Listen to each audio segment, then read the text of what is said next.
Hello, hello, hello, everyone. Good evening. Good to see everybody. Miss Justice, number one. Much love, PG. Much love to you, girlfriend. God bless. And who is, oh, wow, Miss Justice. All right. Member for 15 months. Love, prayers always. Hey, girl, you starting the night out right. Amen. I appreciate that. God bless. And number two, Texas Blue 22. All right.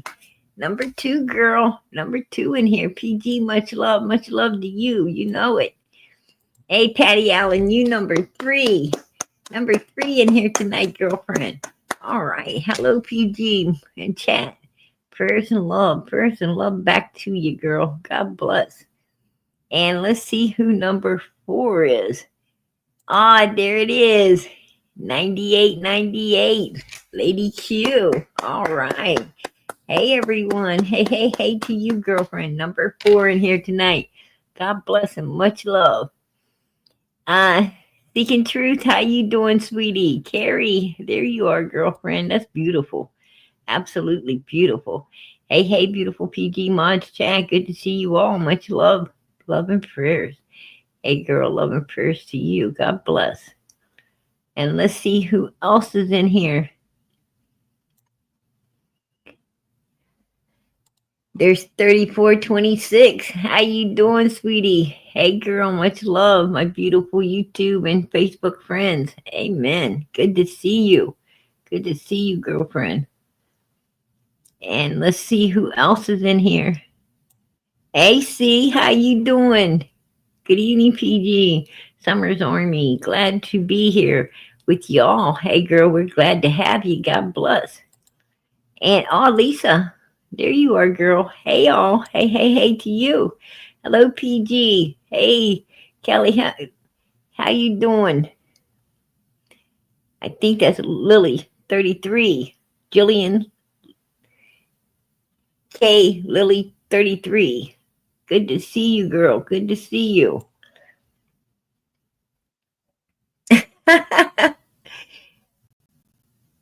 Hey, Michelle, how you doing tonight? Hello, God bless. Much love to you. Much love to you. Not that QB. Hey, girlfriend, how you doing tonight? IPG, good to see you. Good to see you, girl. Good to see you. And I hope I'm not missing no one as I go down through here. Right? I hope I'm not. Hey, Bridget, how you doing, sweetie? Love to all here for summer. Hey, love to you, girl. God bless. Hey, Deputy Sheriff, how you doing? How you doing? God bless. I hope I'm not missing no one. I hate to miss anybody as I'm going down the line. Hey, Mary, how you doing, honey? Hello, PG. How are you doing tonight? I hope you and your family, God bless. Hey, girl, God bless to you and yours. Absolutely. Good to see you in here. All right. Let's get started, you guys. Let's get started. There's a lot, a lot going on in around the world, right? Around the world, not just on home base, but all over the place.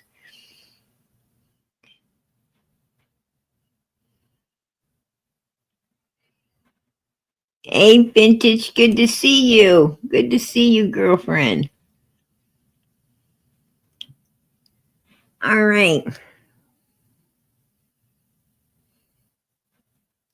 Oh, thank you for summer. Hey, girl. I appreciate all of you. I appreciate all of you being here for summer. God bless each and every one of you. Do tell at PG. Yeah, I'm going to tell you. Always a lot going on, right? Always a lot going on. Everywhere I look, people are talking about us. We got good people, we got haters. All right. We got a little bit of both. I guess nobody's gonna love you all the time. Right? Too bad. Too bad. I wish they did. But they're not gonna love us all the time. but I do have someone that's been watching, and I am trying to put out all the information I possibly can on Summer's case to give them more insight on,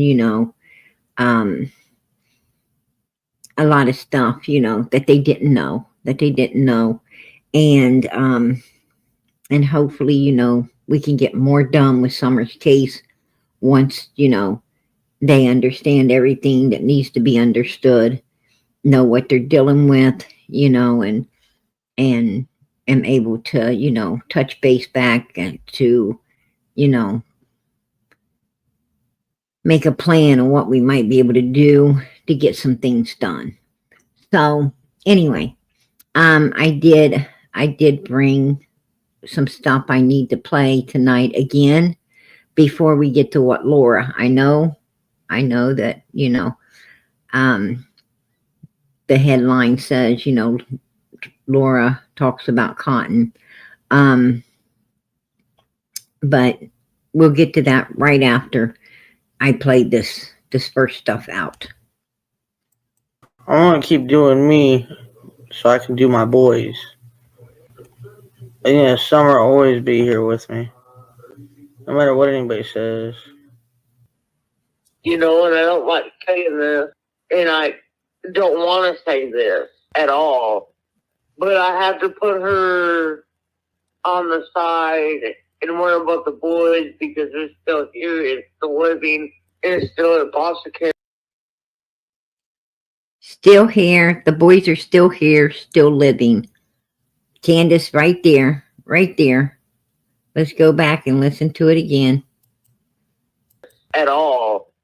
But I have to put her on the side and worry about the boys because they're still here, it's still living, and it's still in foster care. And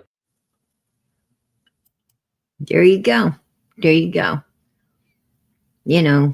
That is a mission that she knows Summer is no longer with us, right? That's a mission. And I don't like saying this, and I don't want to say this at all, but I have to put her on the side and worry about the boys because they're still here, it's still living, and it's still in foster care. And and I don't like saying this, and I don't want to say this at all, but I have to put her on the side and worry about the boys because they're still here, it's still living, and it's still in foster care. And and I don't like saying this, and I don't want to say this at all, but I have to put her on the side and worry about the boys because they're still here, it's still living, and it's still in foster care. And and I don't like saying this, and I don't want to say this at all, but I have to put her on the side and worry about the boys because they're still here, it's still living, and it's still in foster care. And are you happier now, Candace? Am I happier? Well, I'm Now, happy, I mean, but I'll be really happy when I get my babies back. When I get my babies back, then I'll be really happy. She gets her boys back, she'll be really happy. Nothing about Summer, right? Nothing about Summer at all. She is going to be really happy when she gets the boys back. There you go.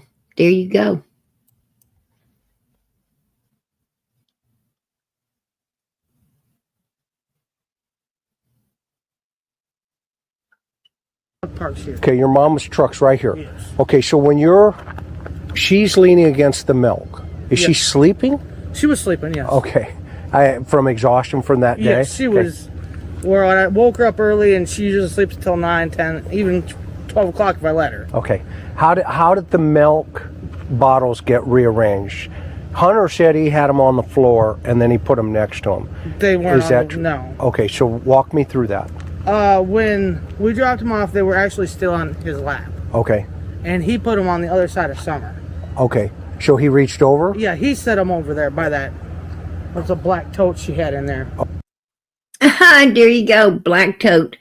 Black tote she had in, she had in there. No, those are brown boxes. Those are brown boxes. This is where she mentions the black tote. Let us listen to that again. When we dropped them off, they were actually still on his lap. Okay. And he put them on the other side of Summer. Okay. So he reached over? Yeah, he set them over there by that. What's a black tote she had in there? That ain't no black tote. That is a brown box. These are brown boxes stacked on top of one another. There's one on the floor and two against the window to block the view when they go back into Ben Hill Road, because the tree trimmers was working on Don and Candace's side of the road. So they put the boxes on the side where when they turn into Ben Hill Road, if the tree trimmers was still there, which they weren't, they were already gone for the day.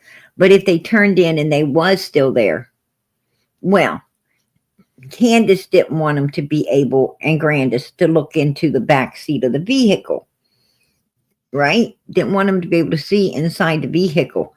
So that's why they built everything up on that side of the car, was to block that window and to stuff it all in there the way they did and then prop her up. They knew when they went back into Ben Hill, this box would be blocking the view of anyone being able to see inside the vehicle and, and take note of Summer. And why would they need to hide? Why would they need to hide her if nothing was wrong with her? Okay? Right? And where's the black tote come in? Because there's clearly brown boxes. They're all brown boxes.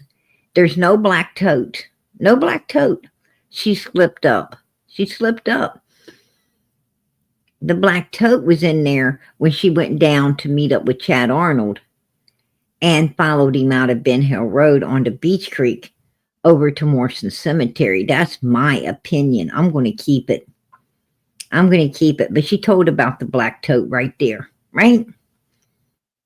She told. When you pulled up, did she just fall asleep next to that? She fell asleep, I'd say maybe 5 minutes on the road. Okay. Now, if she fell asleep 5 minutes down the road, then what is Allison talking about when she says, oh, Summer was on them milk jugs? She was asleep on them milk jugs. When I went out to Candace's vehicle, Summer was laying on those milk jugs asleep. And she wouldn't, and the windows up. She wouldn't let me, I wanted to hug Summer, but she wouldn't let me wake her up and give her a hug. There's no way Summer was asleep if she fell asleep 5 minutes down the road after leaving Allison's house. Yeah, they're all fucking liars, every last one of them. And you heard Allison slip up on my live and say, oh, Summer was against, was against that driver's side door. And I said, driver's side door? No, I think she's supposed to have been like in the middle against, on Grandis's side. On Grandis's side over there, and kind of in the middle, more towards Grandis' side than she was towards, the driver's side where Candace was. And that's where the milk jugs were, over towards Grandma. And Summer's supposed to have been over that way, against them. And she's like, well, however the picture was, that's the way she was. Allison lied. She lied, If she fell asleep 5 minutes down the road and was woken up early, shouldn't she have wanted to go in the house and go to sleep? And that's another thing.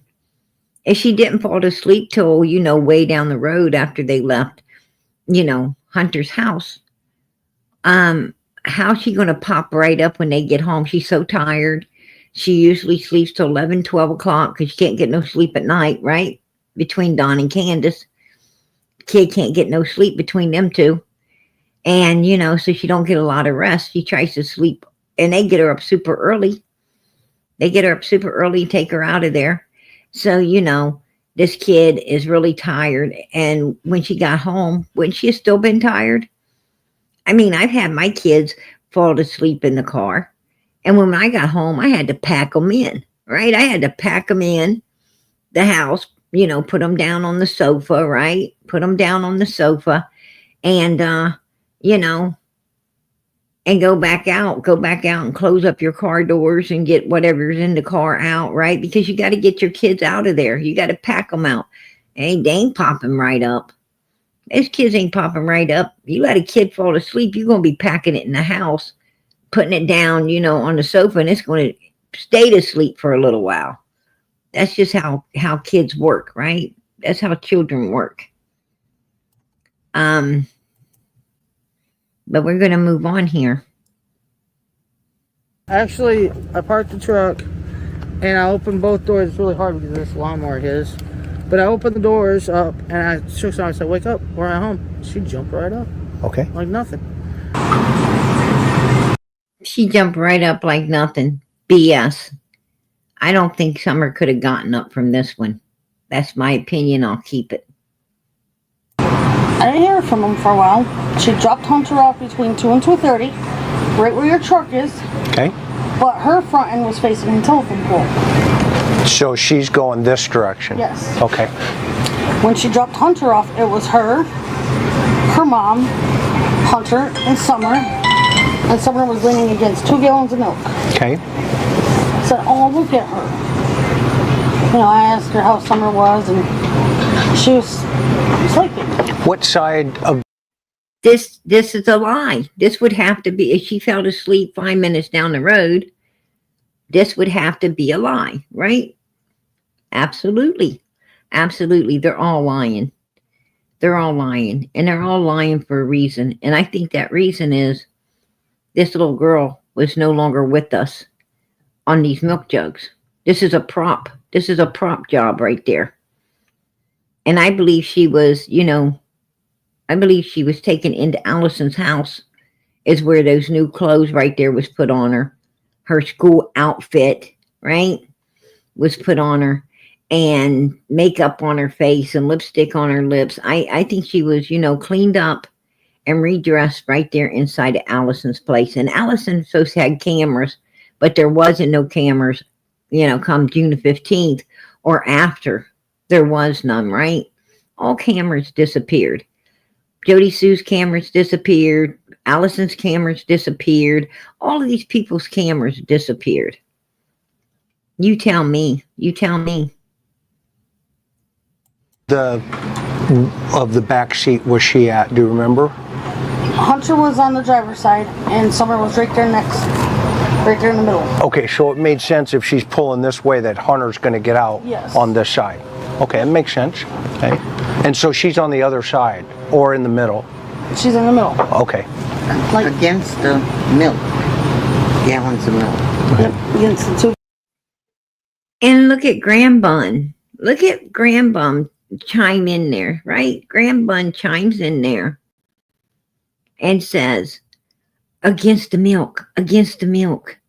Coaching the story, and she wasn't even there that day. Graham Bun wasn't even there. She don't know where anybody was or what was going down, right? All Graham Bun knows is, the cameras disappeared for some reason, but she's probably not going to ask questions. Gallons of milk. Okay. And I said, "Oh, look at her." I said, "Isn't she hot?" So I wish I could wake her up and, give her a hug. No, you can't. When the windows were. And the windows were up. What did Hunter say? Because he was sitting next to her. Hunter said she was alive. Okay. That they were watching TikTok videos. Oh, interesting. Wait a minute, when they went into the store, Yep, because Hunter has a timeline of where they went and what they did. And they had stopped at the store before they dropped Hunter off. That's where the 2 gallons of milk came from. Okay. And the groceries. Okay. Summer's on the other side with the milk. Hunter gets out. You ask Hunter, or you talk to Candace about wanting to talk to Summer. Yep. What happens? She said no. I wasn't allowed to wake her up. Okay. So she's sleeping? To me, she appeared sleeping. Okay. Did it look like to you she was sleeping? At the time, yes. Okay. But now that I look back on it, I really don't know. Now that I look back on it, I really don't know. I really don't know. And then, when she said, looking back on it, I really don't know. Chris reminds her, your boy was in that vehicle. Oh, she was alive. She was alive, right? She was alive. You know, nah, I don't think she was alive at all. I think Allison wanted to, tell. I think Allison wanted the truth out, for Summer's sake. But she was too scared. She was too scared. I'm sure Candace, and Don and Grandis, I'm sure they all let her know, your boy's going to get a lot more time than we ever will. So run your mouth, After they done got him to do a sinister deed for him, you go ahead and let your boy run his mouth.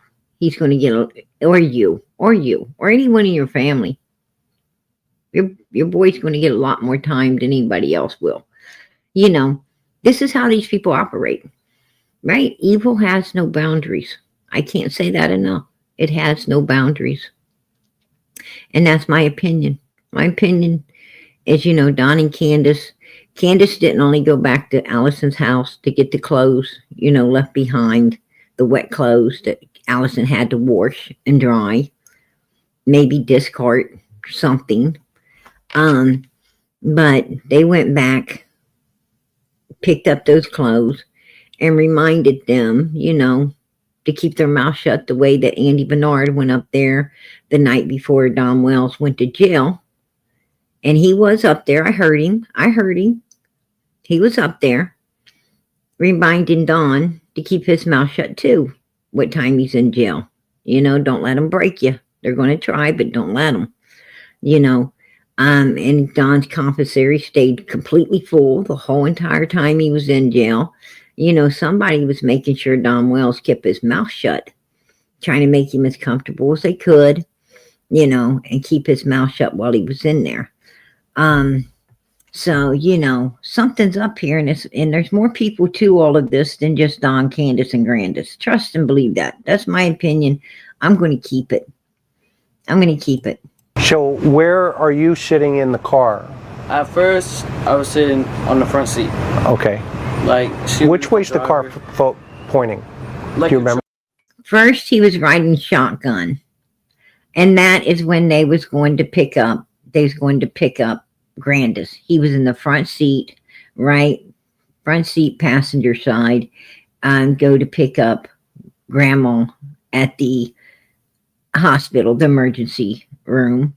She didn't have an appointment. She was just showing up, as an excuse and a reason to be in Kingsport to pick up Hunter and go do what they was going to get done that day. And so, that was a great excuse, and I'm glad she got a big shot in the knee. I'm happy that happened, serves her right. And she didn't get the pain pills that she thought she was going to get as well, right? She went to pick up, thought she was going to get her some good, goody good stuff, at the pharmacy. And then she had a big fit because they didn't give her what she thought she was getting. But the hospital didn't feel she needed it after, they done gave her a good one in the knee, right? They done give her a swift, goody good something in that knee. And I bet it hurt like a mother freaker too. There you go, Grandma, right? Right now? Just like my truck? Yes. Okay. It was dead serious like that, but with like an overhead to the bed. Okay. Bed part. Okay. And we moved a box to the back. Okay. And then we moved the box to the very back, the first one where the overhead to the bed is. And then we put another one back behind, like that passenger seat right there. Okay. There you go. They put the boxes, he put one behind the passenger seat, which is still there. You can see it sticking up. And they put these other boxes in the back trunk that's now back in place. They put all of them in the back of the vehicle. They put all them boxes back there, so Hunter could sit, so he could sit in the back behind the passenger seat. He was sitting next to the door behind Grandis in the back passenger seat behind Grandma, and able to get in and out that way, because these boxes at that point in time was in the back trunk of the vehicle. When they got to Allison's house, and they took Summer in there, and they cleaned her up, put her in this outfit, did everything needed to be done. Then they took those boxes back out, put them back in here, propped that milk jug up, and then propped Summer up on all of this in order to, to move to their next destination. And their next destination was, to the house to drop Grandis off. And on the way there, they made sure they took this video close to the house, so law enforcement, as a prop to show, hey, we got back in our area with her. They wanted to be able to, claim the abduction theory BS. And they couldn't do that if they didn't have proof she arrived back to the house. So they took this, about 5 to 7, 8 minutes from the house, just to prove they were back in the area, Ben Hill Road, headed home. And, and they were, and I think a good forensic people could have told that this kid is limp, not with us anymore, being held in by seat belts, milk jugs, and everything else. I think they, a good forensics could have told, hey, this is a prop job right here. Go arrest these people. Go arrest them. But for some reason, they weren't arrested, because obviously this didn't go through a good forensics, right? That's my opinion. I'm going to keep that as well. I mean, the kids' nail beds are turning, the color that they turn when you're no longer with us. Look at the sides of her head. You can clearly tell that she's got makeup on, lipstick smeared below her lip right there. I mean, it shows all signs. She's all limp. She's all limped. This is a stagery if I've ever seen one. And they got her, they had to use a box in front of the bottom milk jug to pin her arms in. And then they used the top one and the bottom one to pin, part of her jacket in to hold her in that direction. This is definitely, and they're all lying. Candace is, lying about how she had both arms up over. There's no way she could have had both arms ever over her head being pinned in like that. Absolutely not. It's all BS. It's all BS, you guys. And then Candace talks about, a black tote. No, these are brown boxes. But they took this video in order to, throw law enforcement off, so they could claim, abduction after they moved to stage 2. Once they got back up on the hill,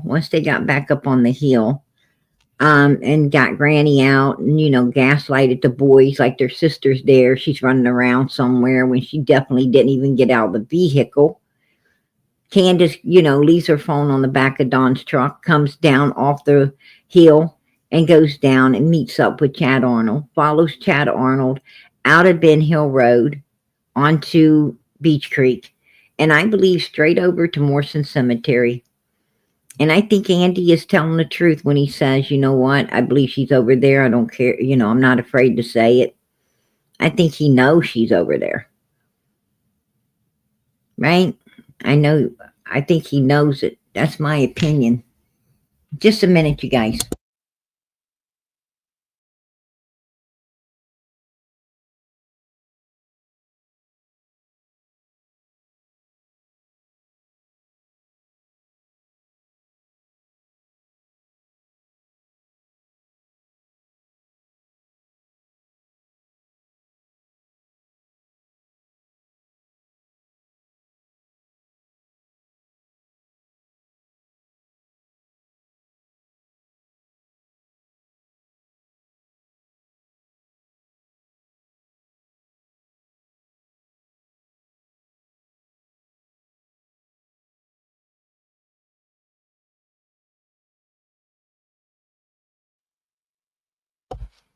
Okay, you guys, I'm sorry about that. Sorry about that. Okay, and where's Summer? Summer, she is on the driver's side, in the back seat. Okay. Was there any milk or anything like that in the car at that time? Not until we got the price list, which was like I think it was a few hours later. Okay, got it. Okay. Was there any other stuff in the car? Nah, there was just boxes and like TVs in the back and everything. How was Summer acting about going fishing? Well, she gets excited because she likes to fish and swim. She's a little kid. She's energetic. Okay. Come in. The milk. Oh, when they had to put everything in the bed of the truck. You know, like the back of the truck. I call it a truck bed because it is a truck bed. Okay. But there's a picture of Summer leaning against the milk bottles. Yeah, they put them there. Well, I think I put them there in the middle because there's no room on the other side of me. Okay. I mean, I don't know. Yeah, I put them there because she was sitting by the window, and then... Was she sleeping? No, she wasn't even sleeping at the time. Okay.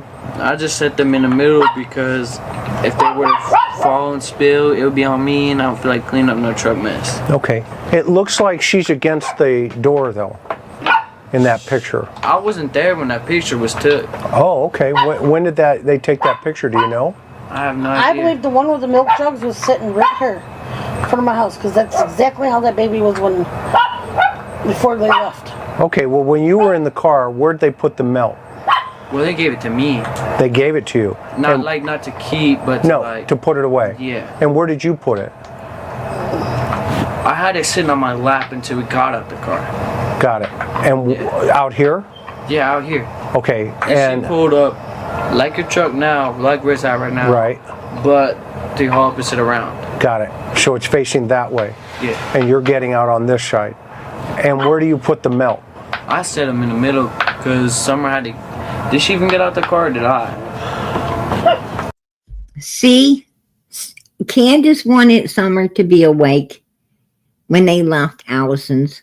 And Hunter wanted Summer to be awake when they left Allison's. But Allison wasn't getting the memo. Allison wasn't getting the memo, right? Allison saying no, she was asleep. She's on these milk jugs. And Candace and Hunter was like, you know, they done concocted a story that no, you know, she's awake when, you know, and Allison didn't get the memo. I thought she got out the car too. I don't remember that. Okay. At some point, how did the milk bottles get on the other side of her? Do you know? I have no idea then because she said that she was sleeping on the door. But when I got out the car, she wasn't even at the door. She was in the middle. Was she sleeping on you? Nah. Was she asleep? I didn't even see her asleep. I just got out the car because she wanted to talk to her. Okay. Got it. About that thing for that Friday. The water park. Got it. But where's Summer? She was still in the middle. I wasn't really paying attention to her, to be honest. Okay. Okay. She's still in the middle. He said he was in the middle. Then she's in the middle. He set them aside beside him. That would have put him in the middle. What happened was those boxes were in the back and they hadn't been replaced back in his seat yet. He was sitting where those boxes are. He got out on Grandma's side and Summer was taken out on the driver's side and taken up into Allison's house. And then them boxes were put back in there as I said, to block that window from the tree trimmers that had been up there that morning, might still be there when they get home. And then they put the milk jugs to prop her up on in that back seat because they're cold. They'll keep her, they'll keep her from deteriorating any farther than she already was. And, that's what in my opinion, Summer's not with us in this picture. She is not with us. She definitely ain't. And they, and they're all lying and they knew it. They knew it. Okay, that's cool. I wasn't even paying attention at that point. I just wanted to go inside. Yeah, you just wanted to go inside and shake and rattle and roll, right? He went in shaking, rattling, and rolling. Wasn't acting normal according to his mother, grandmother, anyone and everyone that seen him that day. And after that, all said he wasn't acting normal, right? That he was freaking out, wasn't wanting to come out of his room, was getting really weird. I guess you would after something like this went down. I just wanted my girl to come over for a little bit. That's the whole point. Is Summer hurt by this point, you think? From the water? So. I mean, she could have been. I mean, I wasn't really paying attention to her. No, I get that. What did He wasn't really paying attention to her. Oh, I bagged the difference. I bet he was paying plenty of attention. they riding by for? Who's that? Ashley. Somebody else, yeah. So, then what happens when you get out of the car? When I get out the car? When I get out the car,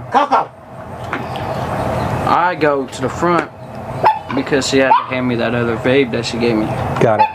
And then I showed Mom at that door. Okay. And that was it. Okay. And this is when you saw Summer in the back. How did the milk get rearranged? I have no idea. I mean, I could have said I'm there when I got out the car. That's fine. But I'm telling you now, I really don't remember anything but talking to her. Got it. At that point. No problem. What do you think, Miss Allison? How's that milk get rearranged? I don't know. That milk was there when they pulled up like that. Okay, but Hunter had the milk in the middle. In the middle. And so now the milk's on the other side of Summer. How does that happen? I don't know. Hunter had the milk in the middle, meaning he was sitting where Summer's at now. Right? In the middle. So how does Summer get over there? How does Summer get over there is what I want to know. Right? I don't either, and that's why I'm asking. I don't even remember how I got out the car. That's the funny part. That's fine. He don't remember how he got out of the car. That's what he said. I don't remember really how I got out of the car. Well, I can tell you. You got out the same way you got in. The back freaking passenger side door. That's why you guys moved the boxes so you could get yourself in there and sit where these boxes are right now. Right? That's how you got out. And you know it. That's fine. I thought I was totally sitting in the middle the entire time, but I guess not. Now, did Candace then, let's fast forward. We'll come back to that later. Did somebody go into the store or did you go through drive-through again? Drive-through again. And where are you sitting at this point? The same. Well, I was sitting in the middle because she was the person that was wet, and so she had a pillow under her. Oh, I was sitting in the middle, and she was the one, Summer, was the one wet against the driver's side door on a pillow. She was on a pillow. Boom. This is when they're going to get the slushies and to pick up Grandis's medication, pick up slushies, go to the store. She's on the driver's side door, wet, sitting on a pillow. He was in the middle, right? She's wet. How'd she get into these school clothes? Where did she get changed? They was leading us to believe that Candace changed her into this outfit at the horse pond after they went swimming. Oh, good old Mother Candace, you know, dried Summer all up at the horse pond and changed her into another outfit so she won't be cold on the, you know, on the rest of the journey of getting Grandis's medicine and going to get slushies and going to a store and then dropping Hunter off and then the big trip home. We don't want her to be cold. Well, a lot of mothers wouldn't. I know I would change my child. I know that after my child swims, I would definitely want to dry it up. I definitely want to put it in some dry clothes before it gets in the vehicle because I don't want it freezing, right? I don't want my child getting cold from the, you know, outside air coming in on the windows or, you know, or the AC inside the vehicle. I wouldn't want my kid to, you know, get sick and catch cold. So, of course, I'm going to dry it up. A good mother would, but this one didn't. This one didn't. As Hunter said, she's wet. She's laying over on that driver's side door on the pillow. And she's laying there all the way through Walgreens, through Sonic's, and at the store. And there was not ever any movement seen. Now, I talked to one of these places. I talked to one. Actually, I called a few. But I actually talked to one that said there was no movement on surveillance. That there was no movement. And they didn't think there was on any of the other as well. Now, I don't know if they was the first law enforcement talked to or the last. I don't know if they got insight that nobody else did. That's just what I heard through the grapevine. That's what I heard. And that's why when Ronnie Lawson's, the lady came out that worked with Ronnie Lawson for many years, right, at the precinct, she said that she asked Ronnie, do you want me to ask the YouTubers anything for you on Summer's case? And he said, yeah. Asked them to ask Don and Candace what took 4.5 hours to call law enforcement. 4.5 hours is putting Summer back on these milk jugs when there was no movement in any of the places that they went to after they left the horse pond. There you go. There you go. Common sense. And that's why Ronnie's like, no signs of an abduction. That's why Pruitt's like, you know, if she wandered off, I think we would have found her after that super deep dive search, right? We would have found her at least, you know, signs that she was out there. You know, even if we couldn't find her, we'd have found something showing that, you know, that she was there for sure, but we found nothing, you know.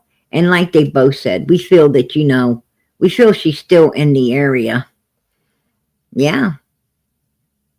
And you know, and they was letting you know that they was, you know, they're not looking above ground. They're looking for below ground. Right? They let you know that too. Pruitt said, you know, he knows everybody wants Summer to be found, you know, alive, but they need to prepare, right? Prepare. He was just trying to give everybody the heads up what they were looking for. And they wasn't looking for a live Summer, in my opinion, right? That's what I got out of his little talk. Got it. So she's sitting on a pillow. The baby is. Yeah. Summer. Did somebody go into the store or did you go? Now let me let you guys listen to that again. How's that milk get rearranged? I don't know. That milk was there when they pulled up like that. Okay, but Hunter had the milk in the middle. In the middle. And so now the milk's on the other side of Summer. How does that happen? I don't know. I don't either, and that's why I'm asking. I don't even remember how I got out the car. That's the funny part. That's fine. That's fine. I thought I was totally sitting in the middle the entire time, but I guess not. Now, did Candace then, let's fast forward. We'll come back to that later. Did somebody go into the store or did you go through drive-through again? Drive-through again. And where are you sitting at this point? The same. Well, I was sitting in the middle because She was the person that was wet, and so she had a pillow under her. Got it. So she's sitting on a pillow. The baby is. Yeah. Summer. Did somebody go into the store, or did you go through drive-through again? Drive-through again. And where are you sitting at this point? The same. Well, I was sitting in the middle because she was the person that was wet, and so she had a pillow under her. Got it. So she's sitting on a pillow. The baby is. Yeah. Summer. Did somebody go into the She's the only person wet. store, or did you go through drive-through again? Drive-through again. And where are you sitting at this point? The same. Well, I was sitting in the middle because she was the person that was wet, and so she had a pillow under her. Got it. So she's sitting on a... She's the person who was wet with a pillow under her. She's laying on the driver's side door. Wet. And in my opinion, no longer with us. That's my opinion. pillow. The baby is. Yeah. Summer. Did somebody go into the store, or did you go through drive-through again? Drive-through again. And where are you sitting at this point? The same. Well, I was sitting in the middle because she was the person that was wet, and so she had a pillow under her. Got it. So she's... There you go. There you go. Yeah.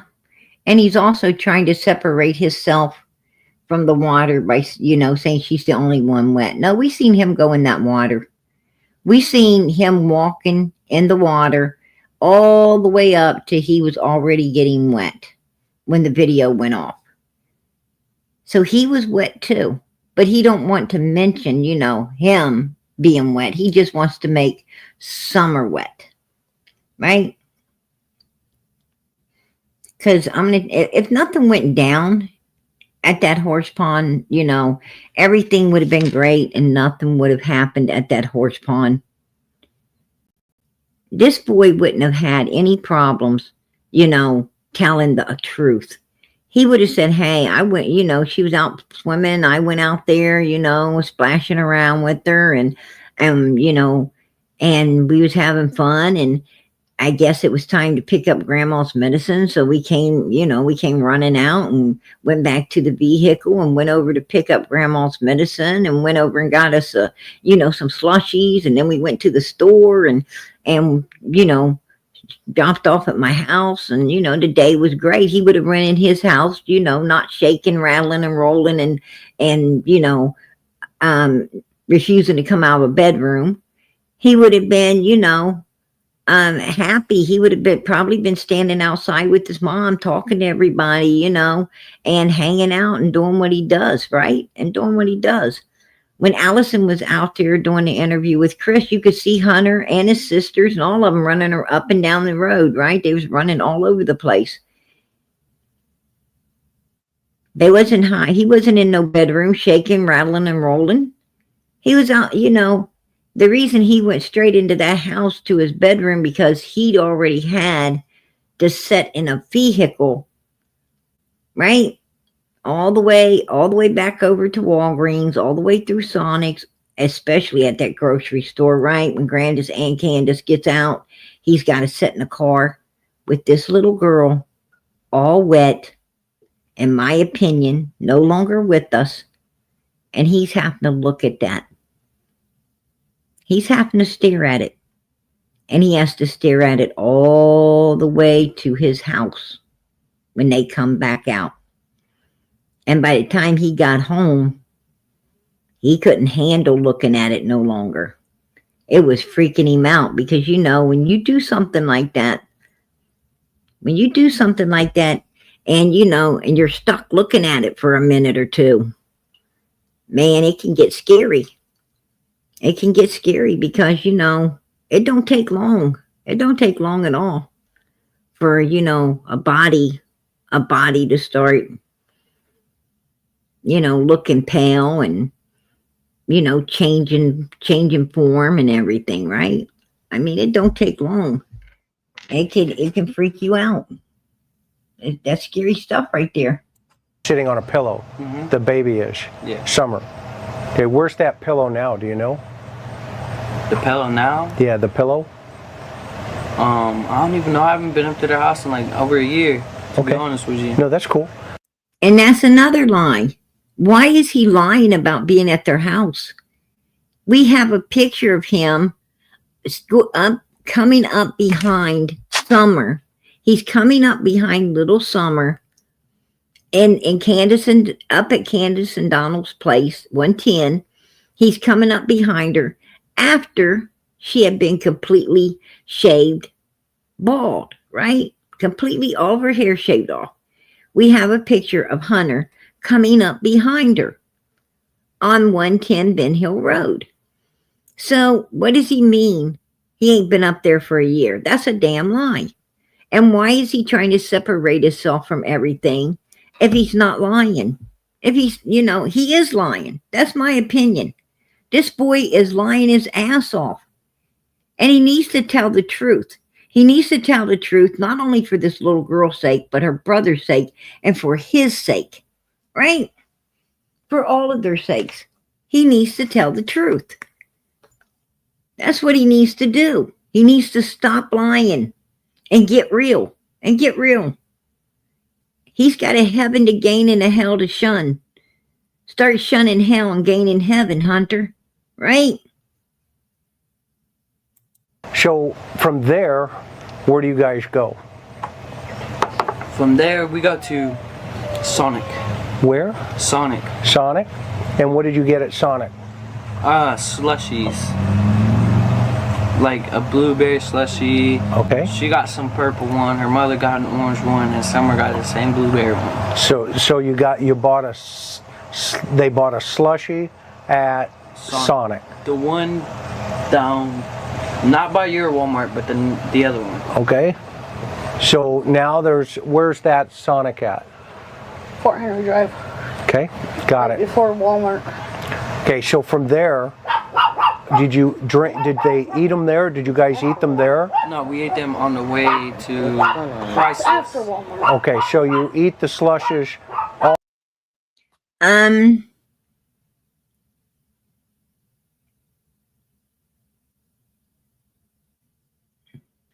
Spread love. The picture, does it show his face? It don't have to. It don't have to. I got a picture of the same exact pants. The same exact pants he's wearing when he comes up behind her. I got the same exact pants he's wearing when they was at the waterfalls. He's wearing the same exact pants as he's wearing when he's standing behind her. Don't need nothing else. I mean, who in the hell's going to have the same exact pants, the same build, the same exact pants, the same bare feet?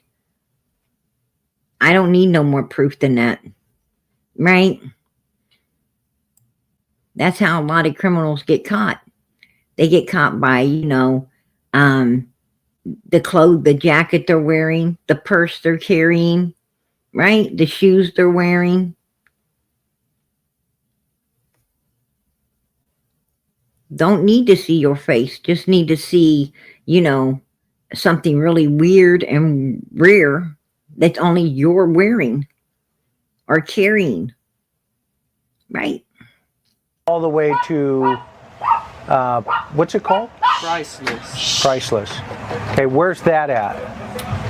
Ask her. I really don't do good with like. Do you know where that's at, Miss?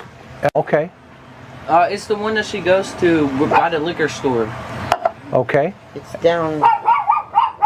It's down before you hit her road. It's like almost across from J&J Auto. They cut the picture originally had his face. Spread love. I'm sure if I go back into my old computer, if I could go back and pull from that one, which I can. I believe the picture did have his face. It was cut because of his age at the time. That picture was cut because of his age at that time. Okay. And then No, that's one. who goes into the store? Her and her mother again. Okay, so Candace and her mom go in the store. You had everybody out here hollering, Don't show kids. Don't do this. Don't do that. Well, down the road, you mess things up when you're screaming that kind of stuff. Right? At that time, I don't care how old he was a suspect. And his face should have been being showed. That's just, that's just how it was. That, and he's of age now.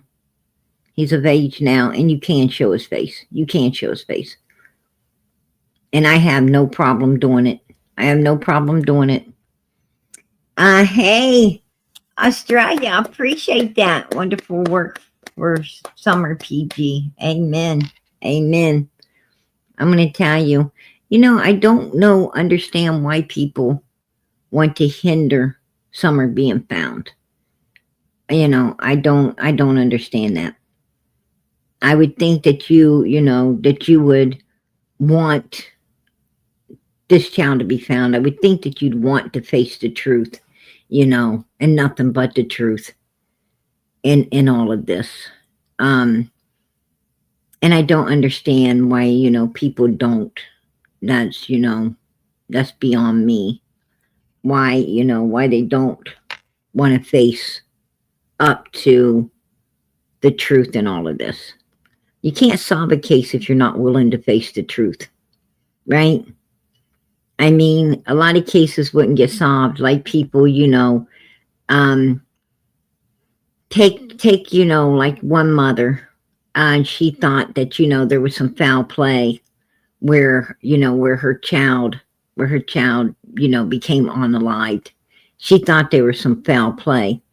Well, if she wouldn't have pushed for an autopsy, and she wouldn't have pushed for all the things, to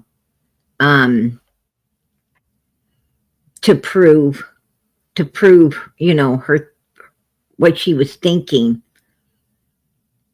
Well, her child wouldn't have had justice served if she'd have just, wouldn't have wanted to face the truth and let the truth go. Well, those criminals would have probably did it to a few more people. They'd have probably done it to some more, because they'd have got away with, doing her child like that. But she put her foot down, and she done everything, to prove her point when it came to her child. And her child, and it was foul play. It was. And, and the truth got told, and the people got put where they belonged. You have to face the truth. And if that mother wouldn't have been willing to face the truth when so many other people didn't want to, well, how many other people would have became victims to the evil people who did that to her child? And that's what she was worried about. That's what she was worried about.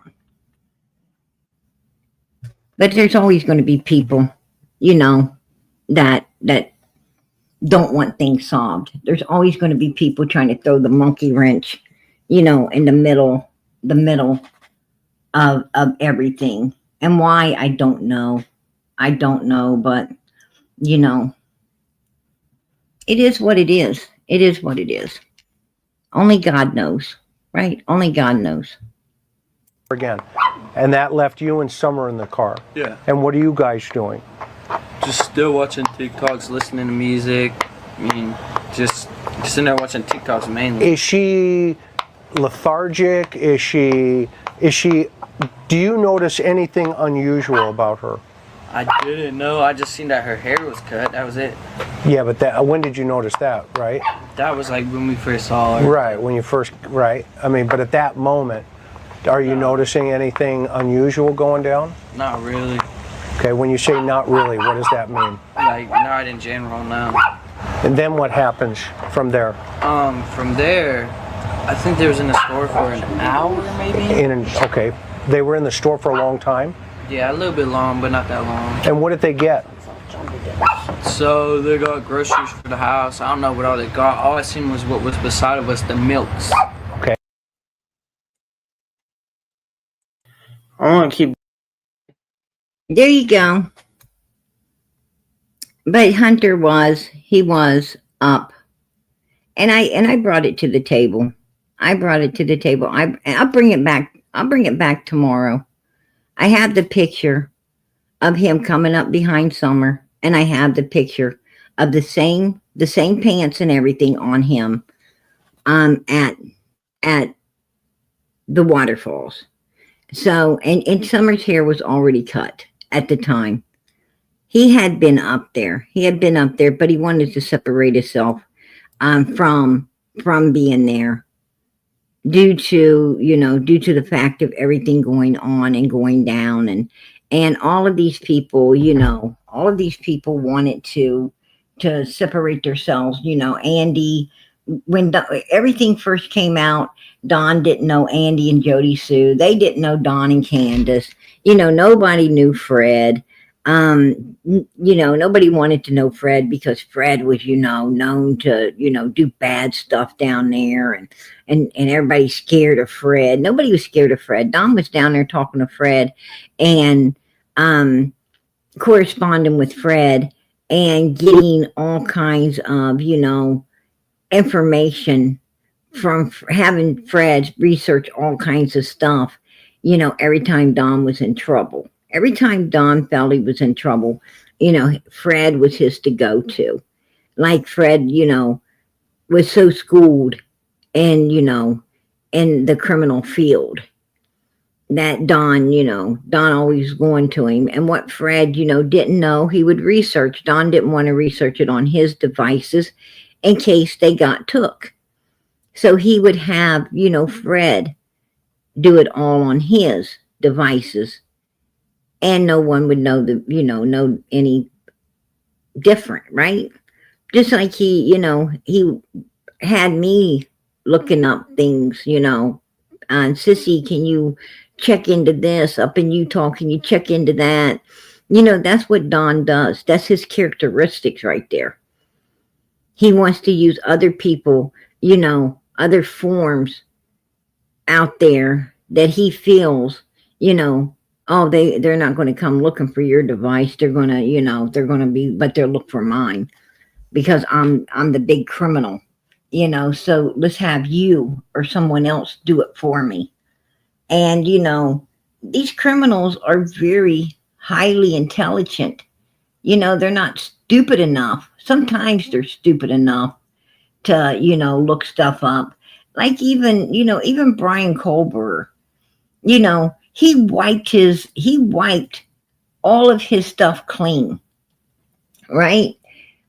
He knew that they was going to seize all of his, devices, and he wiped them clean.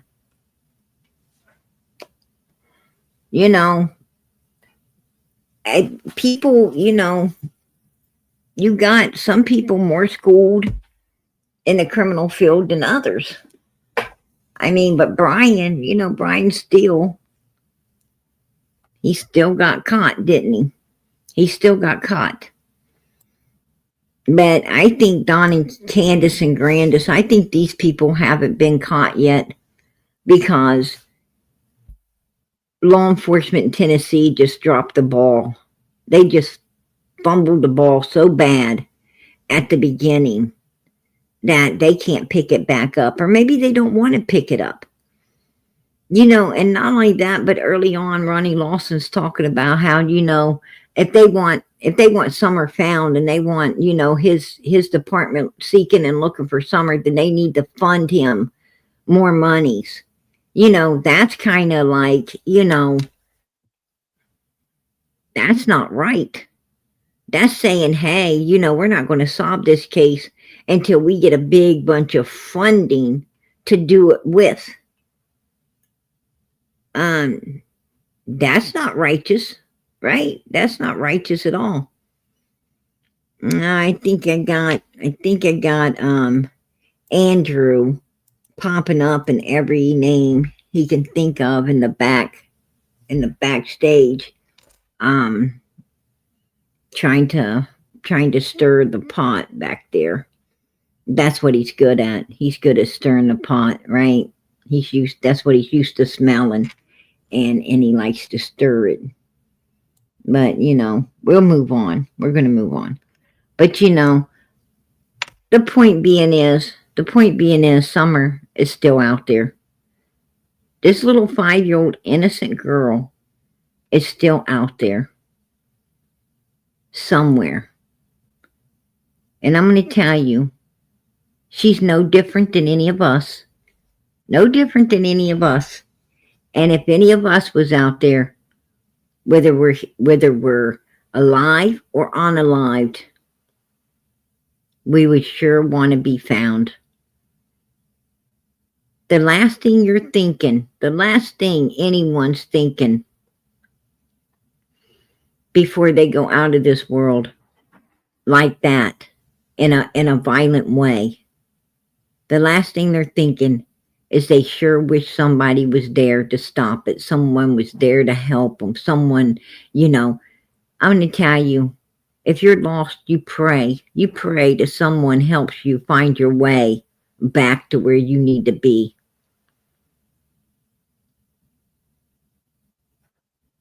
If you're in a bad situation, you pray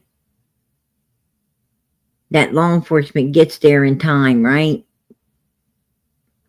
Well, you think this little girl wasn't praying?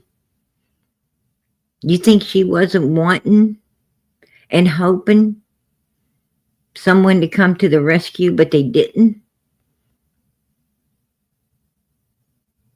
You think she's out there not wanting to be found, not wanting her story told, not wanting to be laid to rest properly and see that her brothers get closure and peace in all of this? Really?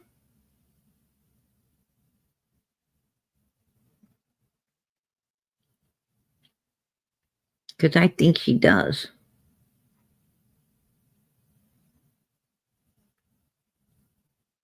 That's what I think.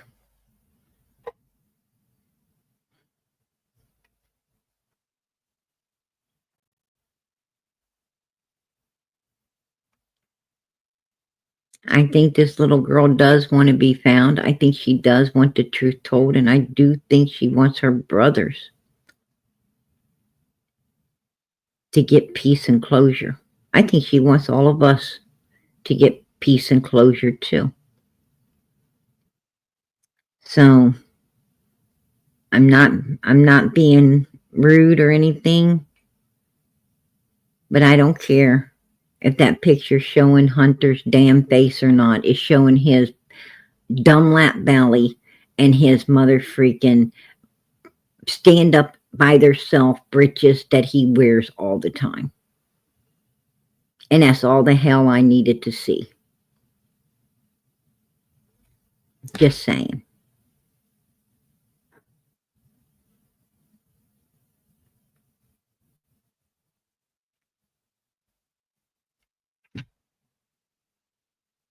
I don't need to see anything else. Because I don't have a problem seeing and facing the truth.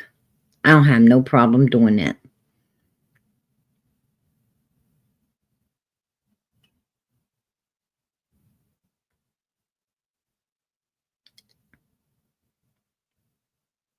I went through the water. I went in one side with my eyes closed, and I came out the other side with my eyes open.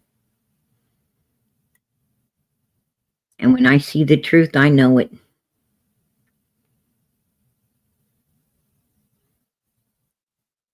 And I'm going to face it. And I'm going to call it out. And if it offends anyone, I don't give a damn. And that's the truth.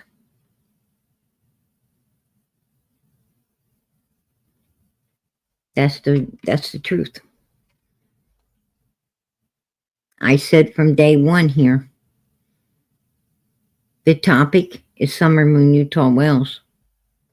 The goal is to find her, bring her home, and get justice for her. I said from day one, I'm not a YouTuber. I'm not a creator. There's only one creator, that's God Almighty. I don't even like to be called a creator.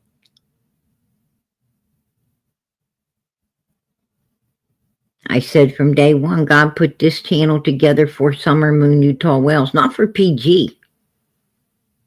He put it together for her and other missing kids. I just got picked to run it. Why? I don't know. But I'm here and I'm doing the best I can.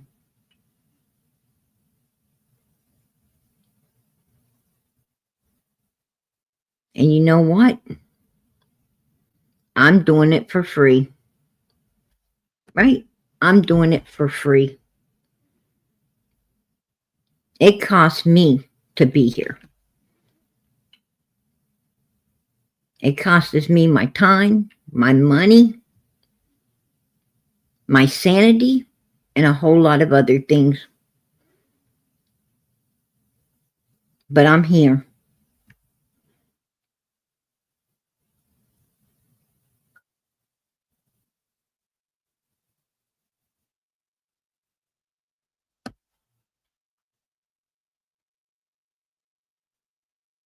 And I want Summer found.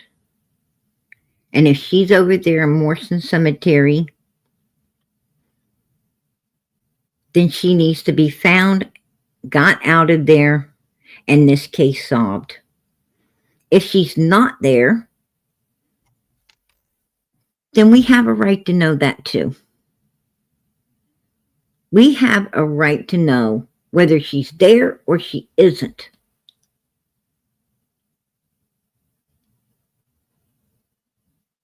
Just saying.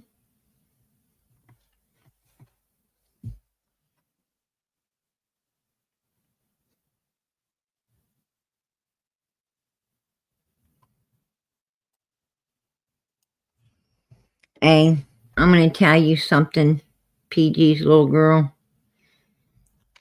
That is the truth.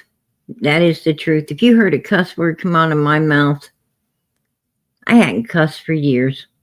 That's the truth. Man, I had no cussing down to a science.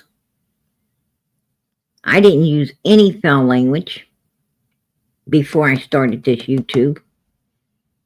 I hadn't used no foul language since my young adulthood. My teen years, my young adulthood, coming from the hood. Well, in cesspools like that, it's where you learn those kind of words. But you know, when I got out of all of that, decided that I wanted to get educated, have a family, and start a different type of life for myself, I quit all of that. And I was living a real good life. I'm not going to lie. I was living a beautiful life. Until I started this. And I'm going to tell you what, it was like a throwback. Back into that cesspool. All these haters coming at you. All these mean vipers. Disliking you for no reason. They had no reason. They don't even know you and they were hating on you. These people were violent. They were violent. Mean and violent. And they had no call or no reason to be like that to me. I couldn't understand it.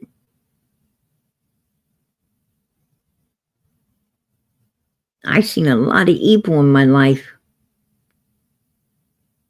But I thought, I thought that I left that behind me. And here I run into it. In a place like this, that's meant to help missing children. A place where, everybody's supposed to be on the same page against the suspects and for the victim. Where everybody is supposed to be wanting to hear the truth and face the truth and use the truth to solve the case and bring these children home. But they're not. They're not. They're using anything they can to get click, likes, and views, right?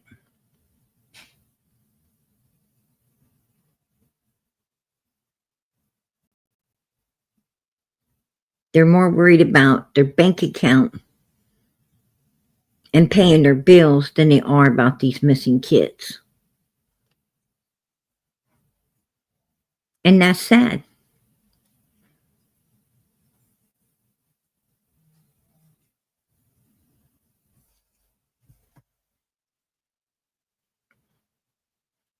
And, and calling PG all kinds of names and bringing up more people to call PG all kinds of names and bringing up more to call me all kinds of names was really getting Ziggy the clicks, likes, and views, wasn't it? It was really getting her all them Cash Apps and PayPals and Venmos and,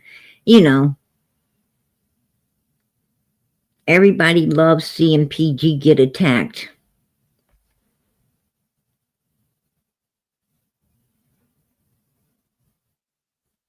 It was like some WWE stuff.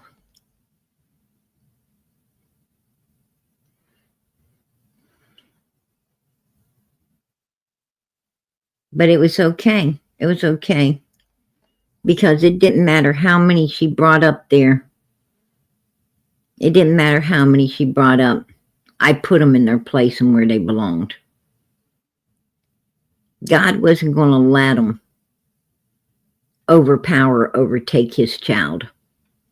And I knew that. And I've always known it. And I'm going to keep on knowing it.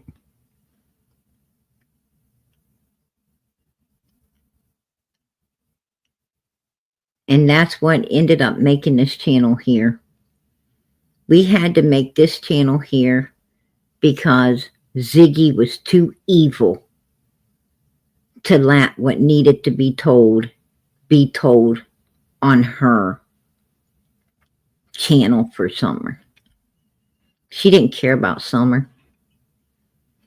She kept promising me, I'm going to make sure that I'm going to let you come up and tell what you need to tell, PJ. I don't know why all these people were, because I didn't know how YouTube worked. I didn't know she was throwing them on the panel to attack me like that. I didn't know how they got up there. Right? I had no idea how they got up there. I didn't know how it worked at that time. I just knew that all these people were showing up for some reason and attacking me when I didn't do anything but try to tell the truth for a 5-year-old missing little girl who I dearly wanted to be found.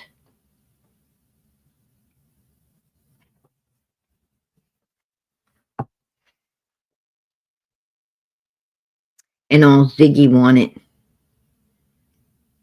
was a shit show because shit shows sold.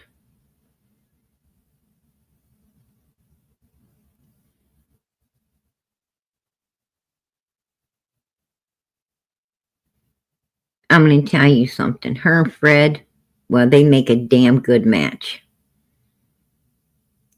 In my book, one's just as evil as the other. There you go.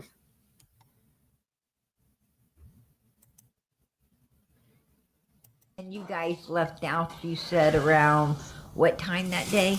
Because you seen Candace and Grandis and someone heading back to the house. And they would have been coming in around, like I said, 3:15, 3:50. So you and Fred must have been going out of there around 3:15 in order to meet up. Yeah, because we was late that day trying to get out of there because we had everything that could mess up did mess up. Right. I mean, literally. Right. And yeah, I heard that. We were late that day getting out of there because everything that could mess up would mess up. Now, you know, she says that they went to the crusher. Lora, right there. Hey, when you guys hauled cars off and was late getting there, did you guys bring car back? No, we made it on time. Made it on time, she says to the crusher. Right there. There's the proof. Made it on time. But according to Fred, and they didn't go to no crusher because Andy Bernard had his driveway blocked with other people coming in there and all kinds of weird stuff going on June the 15th, 2021 with Andy inside Ben Hill Road. And then Fred says, oh, I know I wasn't seeing Andy. He said, I was seeing Dawn. I seen Dawn come off the driveway that day. I seen him with the boys. I think he took the boys to work with him. It was Dawn I saw. Then it was Andy he saw. And then it was, you know, no, we didn't go to the crusher. We went and you know, some guy had a motorcycle broke down, a bike broke down, and we picked this bike up. I went back inside of Ben Hill, got the trailer, went back out, got with this guy that I didn't know. I didn't know him, but I got with him and gave him help, took him to a garage where, you know, to get the bike, and I ain't ever seen him since. And then it was a friend. I know the guy. I know who the guy is, you know, that I helped get the bike. It was so-and-so.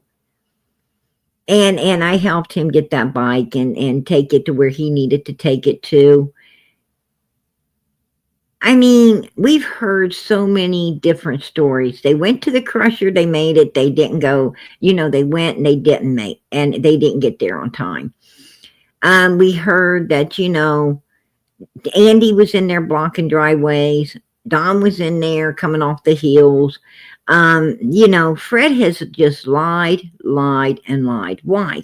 What the hell went down on June 15, 2021 that Fred Hill feels that he has to lie every step of the damn way about it? Right? What it was Fred's involvement in all of this that he can't keep his story straight?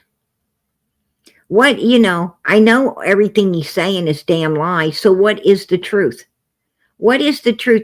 I'm going to tell you, whatever the truth is, it must be pretty sinister. It must be pretty bad.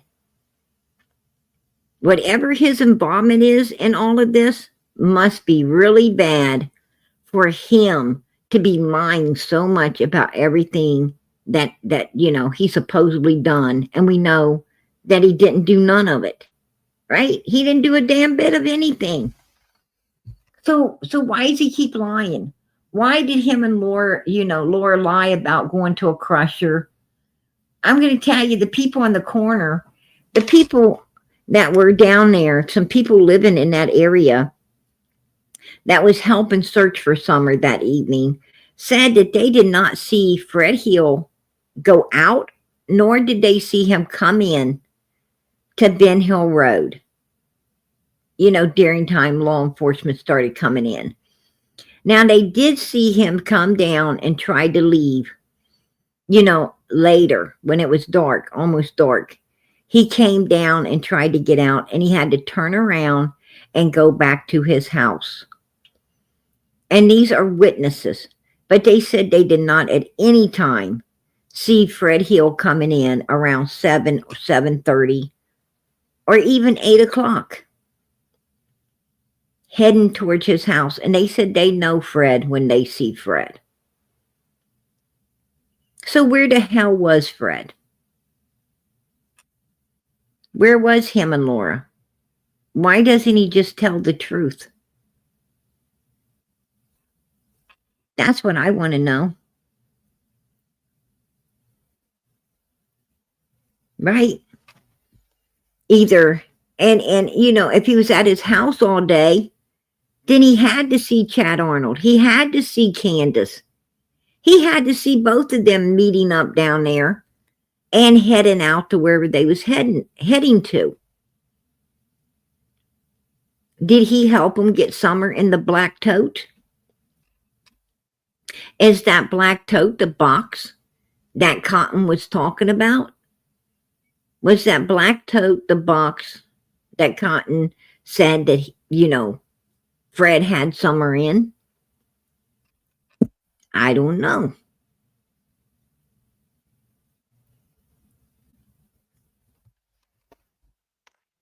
Just saying.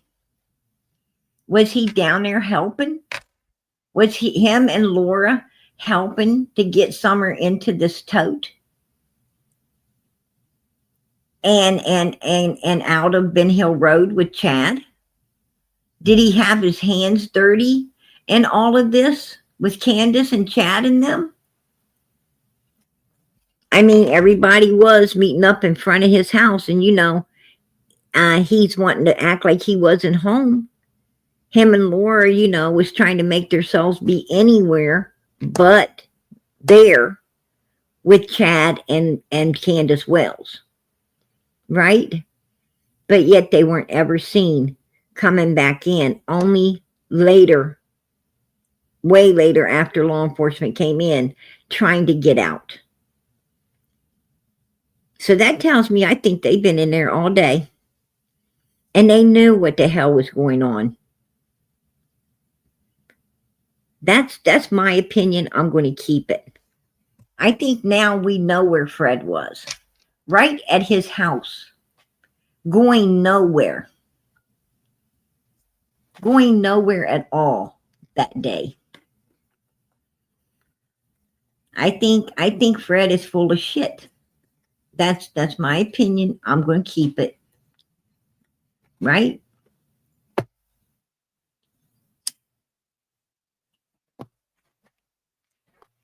But listen to what Lora has to say about Cotton. And keep in mind, you guys, keep in mind, the next time, somebody around you is evil, does something evil they're not supposed to be doing, somebody maybe you love, maybe you care about, right? The next time somebody evil does something around you, remember Cotton and remember Fred and Lora. Remember how evil people talk, act, and do. I'm going to tell you, I will not support any evil human beings.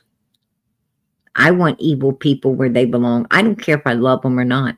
I don't care if they're my family, they ain't. I want their asses where they belong. In prison. I'm a full believer in you do the crime, you pay the time. You should have knew better than to get yourself in it. And you can get yourself out of it too. I don't care about criminals. I don't like them. Because they're just like this. Now listen to what she has to say about her good friend Cotton. Because we've already heard what Fred had to say, right? Oh, they wouldn't believe Cotton anyway. There was something wrong with his brain, something wrong with his mind. Let me tell you, that's the first thing evil people do. When you go to tell the truth on an evil person, the first thing they do is tell law enforcement and everybody you're crazy. That's the first thing they say. Is you make stuff up, that you lie, that you're not normal. They try to make you look like you cannot be believed and you've got mental issues that need to be dealt with. That's their first to go to on you, baby. I tell you that right now. And that was the first to go tos on Cotton too, right? When he was talking about all their involvement when it came to the Summer Wells case.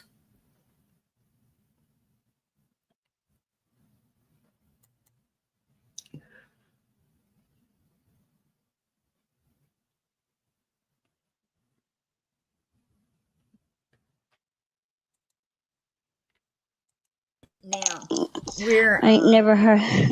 where cotton is concerned. I'm going to ask your own personal opinion.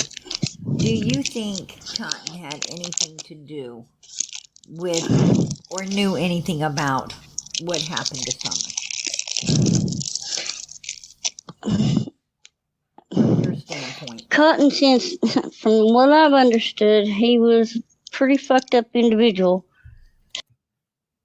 Oh, this guy that they always, this guy that showed up at their house that they was always partying with, always acting like he's a friend, getting money from him, probably smokes when they didn't have none, rides to places when they didn't have any, using this guy up. Listen to how she talks. Pretty effed up individual. Well, ain't that the freaking pot calling the kettle some names, right? So I kind of wouldn't doubt it. I mean, that motherfucker, you know how these type of people that you just give you the fucking creep just being around them, dude. I mean, just right. You want to go to the bathroom and like wash your whole body. Did you hear what she said? She said your beehole, right? And she changed it. She tried to change it to, your whole body. Why the heck would you want it? Why would you feel that you got to go wash that? Why do you feel you got to go wash that after this guy was around? Well, I mean, what the hell? What? I don't care how mother freaking creepy somebody is. I don't feel like I got to go wash there, right? Hey, that don't have, them being creepy ain't got nothing to do with my, beehole. What the freak? What the hell was going on up there? That she felt she had to go, wash there. You tell me. Yeah, listen to that again. I mean, that motherfucker, you know how these type of people that you just give you the fucking creep just being around them, dude. I mean, just right. You want to go to the bathroom and like wash your whole body. Right. Right. I'm like, what the fuck? Really? Seriously? Whoa. I mean, was he getting that close? Right? What the hell was Fred up there letting people do? Yeah. These are supposed to be Cotton's friends, man. I'm going to tell you, with mother freaking friends like this, honey, you don't need no enemies, right? You don't need no enemies. That's what I'm telling you. There are no honor amongst these type of people. No damn honor. It is freaking everyone for themselves, right? These mother freakers, that's how evil people are. That's how evil people are. Man, they ain't got your back. They ain't got your damn back. Don't think they do. Don't think they do. If I'm going to tell you, these mother freakers right here, get anywhere near your back, you better turn around. You better turn the freak around and be ready to defend yourself. Right? Straight up. Did you see how she talked about him? Yeah. That's what I'm thinking too, Amanda.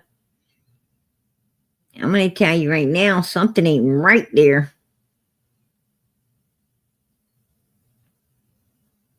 I'm going to tell you they are. They are. My words were truer than I thought, right? And I'd be calling them butt nasty. My words were way truer than I actually thought. Damn. That's just disgusting. I've seen a lot of creepy, weird, disgusting human beings in this world. I don't have nothing to do with them. I don't have to wash anything. I don't even have to wash my damn hands because I don't get around those type of people. They got to keep moving, right? They got to keep on moving. Keep stepping, mother freaker, and don't step this way, right?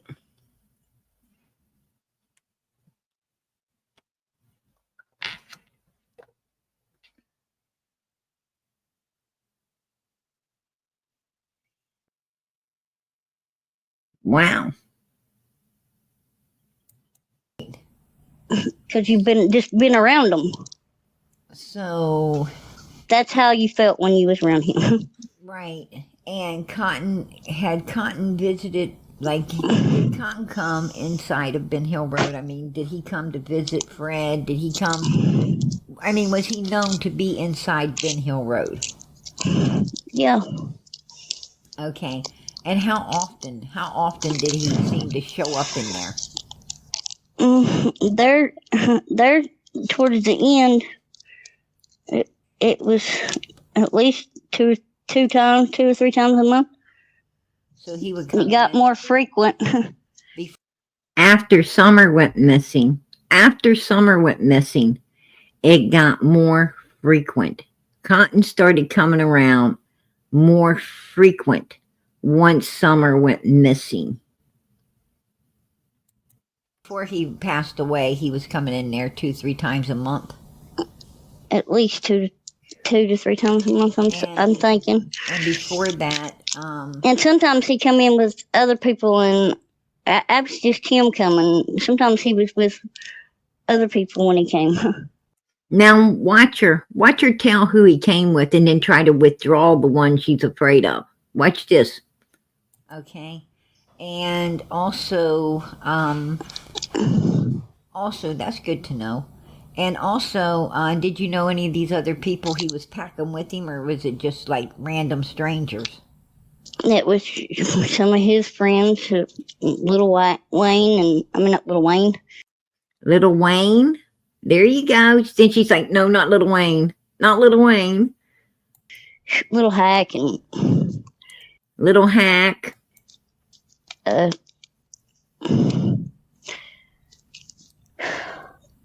Chad, I think. Chad? Mentioning Chad. Now watch her take Chad away. Watch her think a minute and take him away too. Ronnie, no, it wasn't Chad. It was No, it wasn't Chad. Wasn't Chad. All right. He came with Hack once. I can't remember who else he came with. I tell you who else he came with. He came with Little Wayne. He came with Hack. He came with Chad. He came with all those mother freakers because all of y'all knew each other. Every damn one of you knew each other. And none of you knew how to be the friend that you wanted people to be to you. That's your all's problem. You're evil. You're evil and you don't know how to be a friend. You have no friends. You have no friends because you're too busy wanting everything they have. You're too busy seeing what they have and trying to figure out how you can take it, because that's what evil people do, right? You want to consume it. Even if you have to consume the person, you're going to consume what they have if it's worth consuming. That's how evil people are. Okay. I'm not sure. And before Summer went missing, how often did he seem to come in to Ben Hill Road? Now,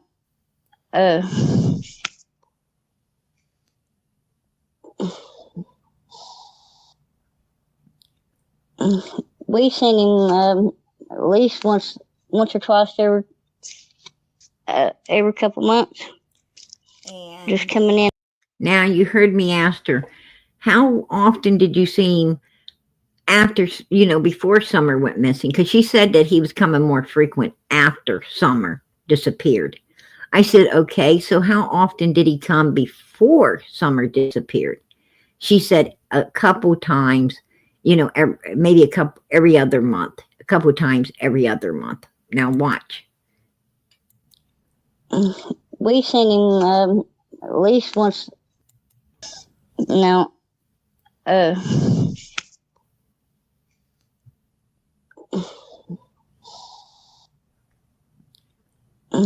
we've seen him at least once or twice every couple months. And Just coming in and out of the road. okay, and when he came in, did he always visit with you and Fred? Hold on, it didn't go back far enough. Chad, I think. Chad brought him. No, it wasn't Chad. It was he came with Hack once. I can't remember who else he came with. Okay. I'm not sure. And before Summer went missing. There you go. Before Summer went missing. You heard me ask her. Before Summer went missing. Okay. I'm not sure. And before Summer went missing, how often did he seem to come in to Benton Road? Now,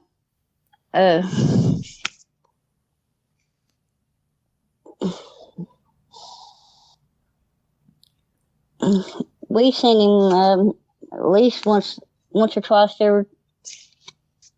every couple months. And just coming in and out of the road.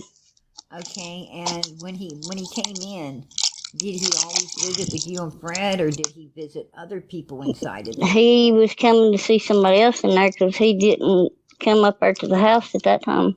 Okay, so he was coming to see somebody else because he didn't come down to their house at that time.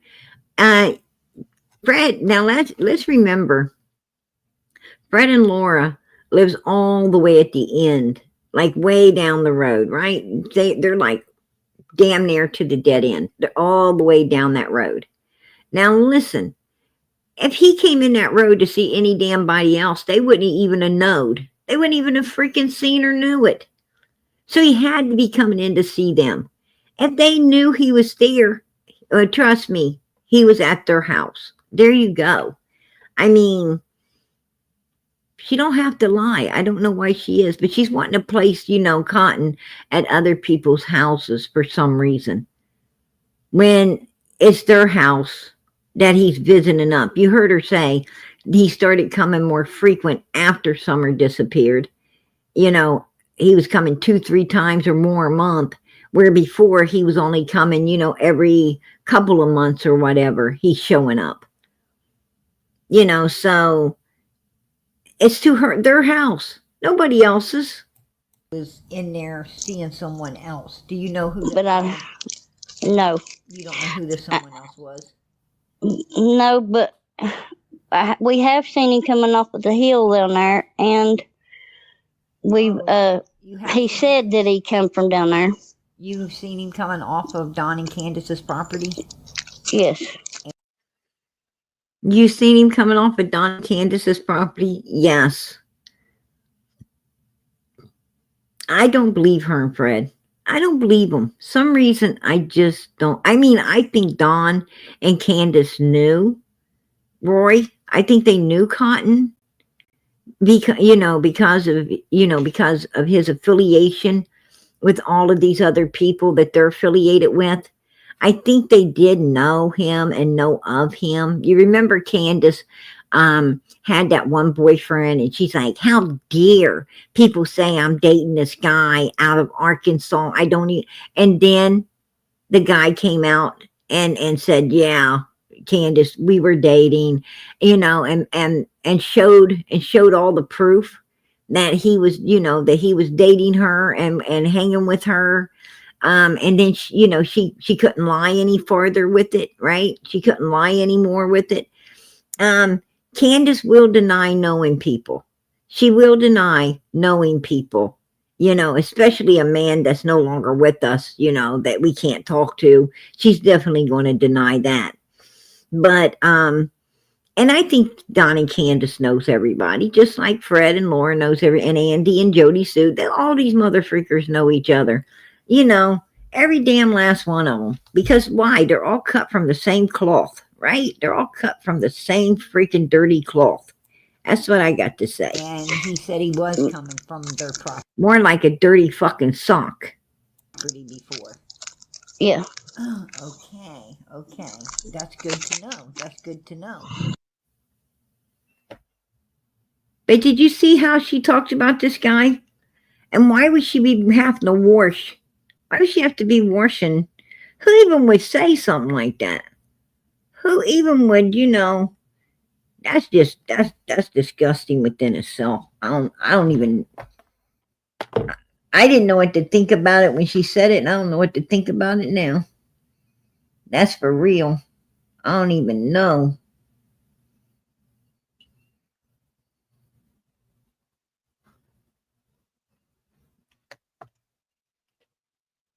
I'm gonna move on, you guys. I'm gonna move on. That's what I'm talking about. Come out here, just get your fragile mind messed up. Shot in the wall. So you lost your kids because Fred Yes. shot the gun through the wall. Because Fred's sister come in and had her pistol out, and they was arguing, and Fred shot through the wall to scare her away. Oh my Lord. And that's when you lost your kids? Actually, the day after I lost my kids. How old was they? My daughters were 13 and 14, and my little boy was a year old, and my little girl was, my and Fred's little girl together was 6. Oh, wow. She was in kindergarten. And you ain't seen your kids since? I've seen my girls, but I ain't seen my little boy since he was a year old.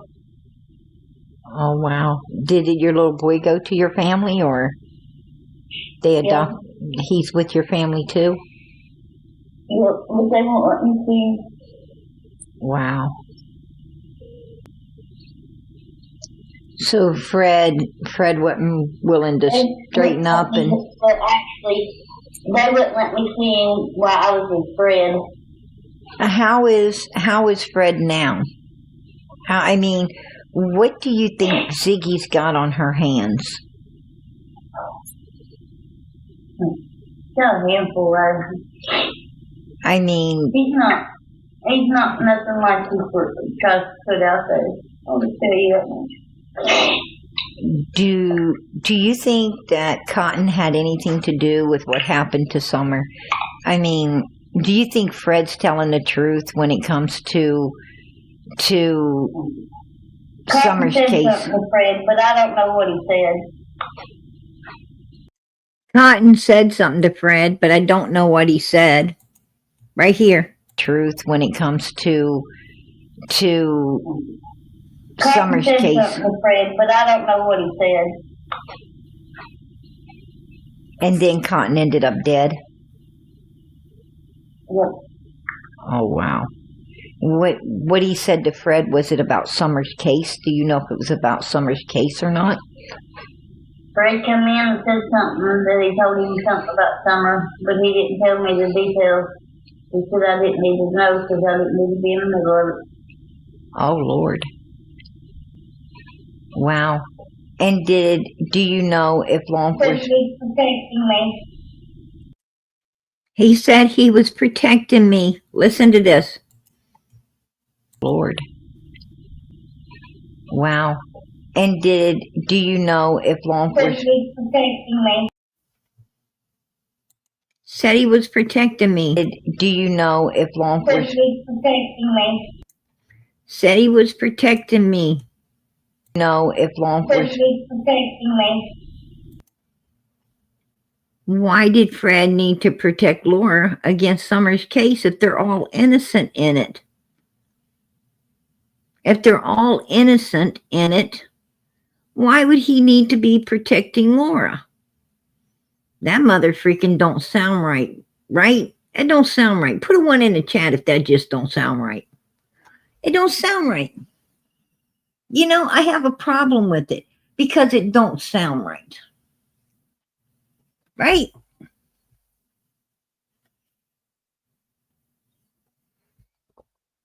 Exactly. Exactly, Lady Q. Exactly, sweetie. Protecting her from who? Right? I would like to know who that is. Exactly. Right? He's protecting her. And if they're innocent, why would anybody need protection? I'm telling you, these people's all lying. They're all lying. They're all messed up in this case somehow. Trust and believe. They are all got their hands in this. That's my opinion. I'm going to keep it. I'm going to keep it.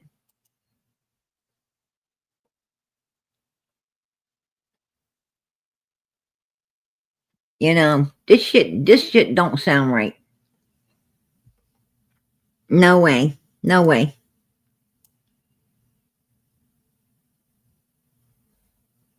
She sat there, you know. He said he's protecting me. Really? What are you protecting her from, Fred? What did you and Cotton talk about that you would be protecting Lora from? What was you and Cotton talking about that you didn't want Lora to know? And we both know that Fred admitted. We heard last night right here, Fred admit that Cotton had money, that him and Marvin followed Cotton the very night he ended up deceased and found in the morning, right?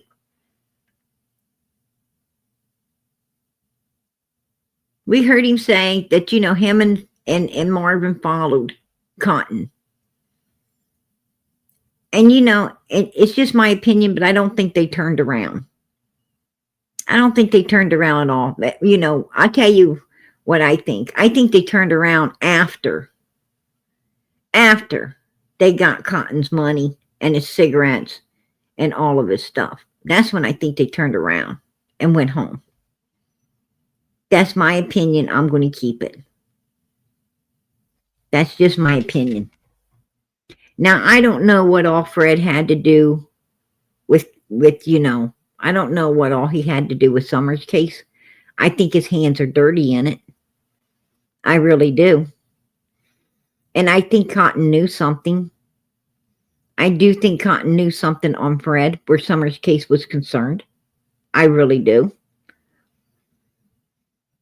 And I think following Cotton that day was just double dividends. Not only did they shut him up with whatever he knew, but they also gained whatever he had in his pockets and, you know, and all of his cigarettes in his vehicle. That's just my opinion. I'll keep it.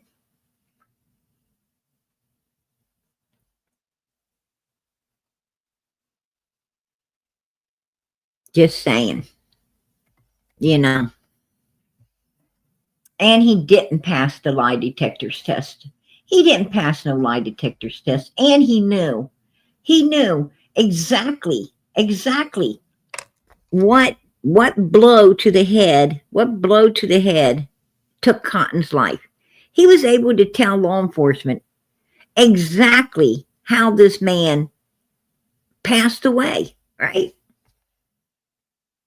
How this man became unalived. He was the one. How the hell would you know that if law enforcement didn't put it out? Oh, Marvin told him. How can Marvin tell him? If law enforcement didn't tell none of the family, didn't tell no one, how would Marvin know? I think Marvin ran to Fred's house at 4 o'clock the next day to let Fred know, Cotton's been found. Law enforcement found him. Right? I think Marvin ran to Fred's house. If Marvin truly was in the car following Cotton with Fred, then he was running to Fred's house to give him the heads up about the guy being found and everything going on, and probably how they need to keep their mouth shut. Right? That's just my opinion. I'll keep it. I'll keep it. I think personally, in my opinion, I think if Fred and Marvin wouldn't have followed Cotton, Cotton'd still be alive. That's my opinion. I think if Cotton to stay the hell away from Fred and freaking Marvin, he'd still be alive. That's my opinion too. Oh yeah, Marvin's still alive. Marvin's still alive, as far as I know. He's still alive, yes.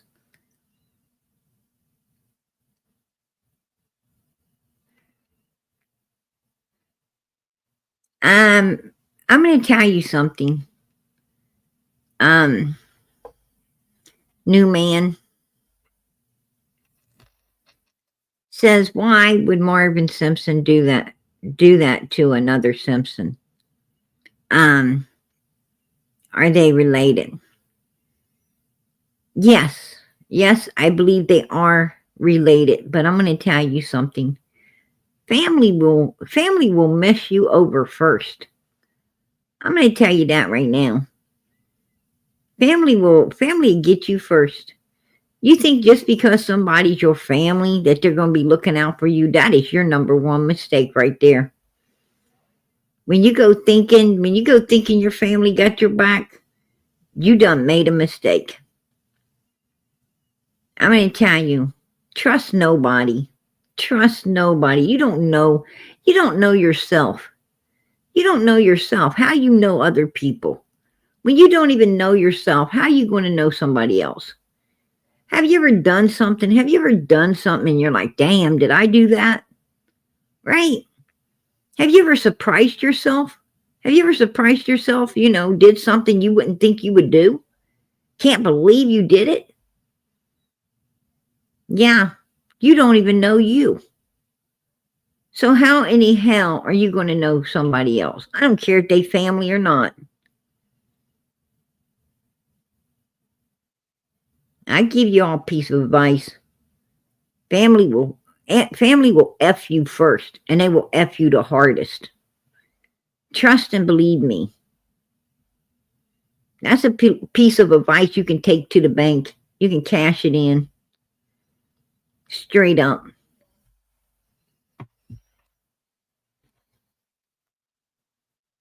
You think family's not evil? It's usually family that's using and abusing you. It's usually the family, saying people, abusing people, saying ugly things about people. Your family is usually your worst enemy. Your family are the ones that are jealous. They're jealous to see you make it. They ain't trying to help you. They're trying to hold you down.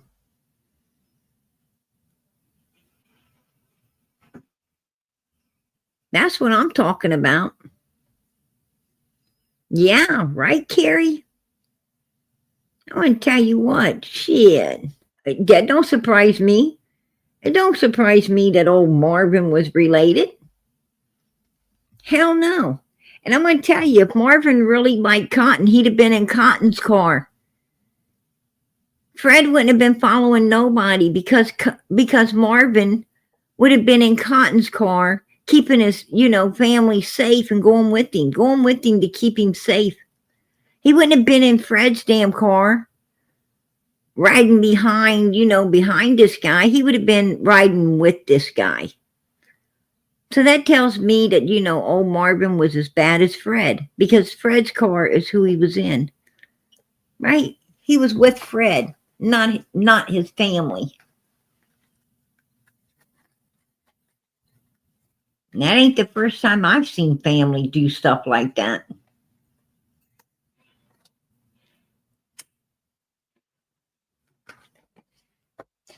Right? Let's look at the Mendez brothers. Look at the Mendez brothers. Right? Look at the Summer Wells case. Nobody else was abusing all them kids up there. Except Candace, Grandis, and Donald, right? Nobody else was abusing them. Their own family. You know, they wasn't getting abused at school or daycares or anywhere else. They was getting abused right there on the hill.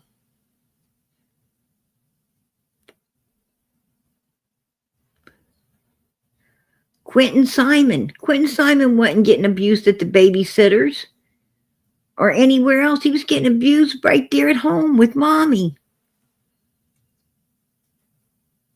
This is family. You got to watch out for family.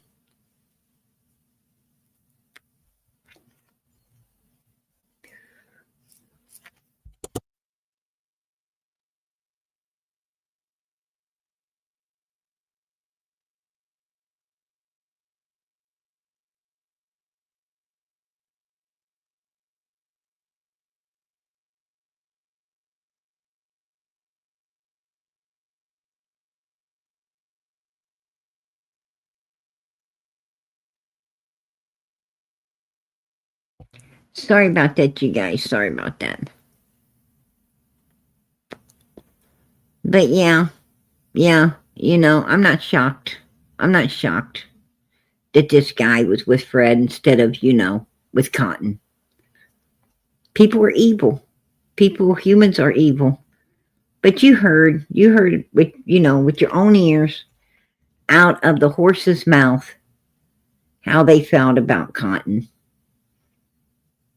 You know, Cotton didn't deserve that no more than Summer deserved what happened to her. None of these people deserved what happened to them. And I just hope that law enforcement down there, Hawkins County, gets off their backsides and starts solving these crimes and putting these criminals where they belong. They really, I mean, if the people there can't do it, they need to bring people in that can. That's, you know, that's my opinion, and I'm going to keep that too.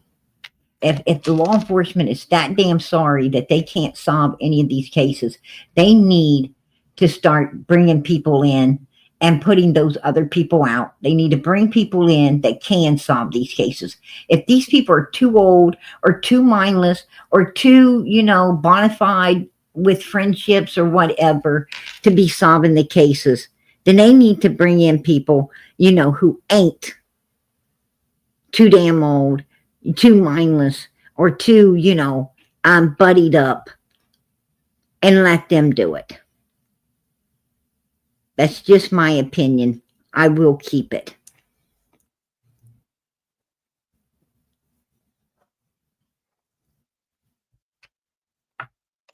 It's time that people start cleaning up the streets. It's time that people stop.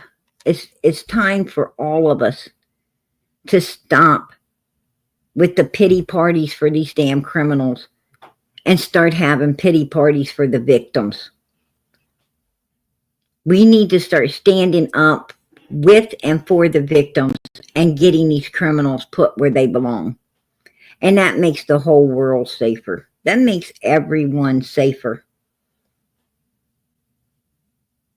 And we need to go back to being able to open our doors, sit on our porches, walk through stores without evil people, you know, doing evil things. We need to really clean up our world again and stop sympathizing. Stop all of this damn sympathizing with a bunch of evil people who don't give a dang about you. All they're going to do is use and abuse you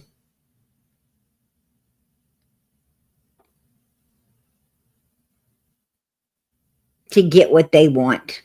And when they're done sucking you up for all of your sympathy and everything, well, you might end up a victim too. Let me tell you, be careful. Don't throw your pearls before swines. Don't be casting anything before a bunch of evil swines, When they say don't cast it before the swines, it means don't cast your pearls before evil humans, people who don't deserve your kindness, your love, and your caring.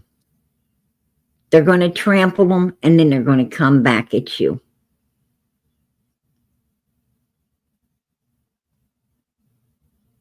That means they're going to disrespect what you gave them. They're not going to respect it. They're going to disrespect.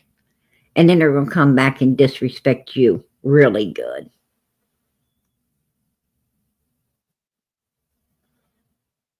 I'm going to tell you how evil people are. You can tell evil people, I helped you, I gave you this, I gave you that. They're going to say, I don't care what the hell you've done. I don't care what you've done. You didn't have to.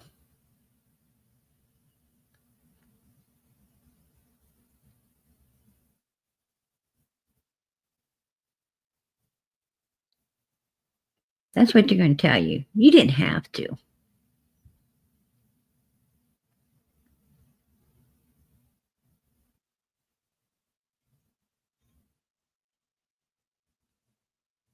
And they're going to get real ugly with you. They're going to get real ugly with you. They're going to get uglier than that. And you're going to regret helping them. You're going to regret. You're going to wonder why you ever helped them at all. You're going to be upset. You're going to be angry. You're going to wonder why. Why you didn't see the real them before. Because they didn't show you the real them until they didn't need you anymore.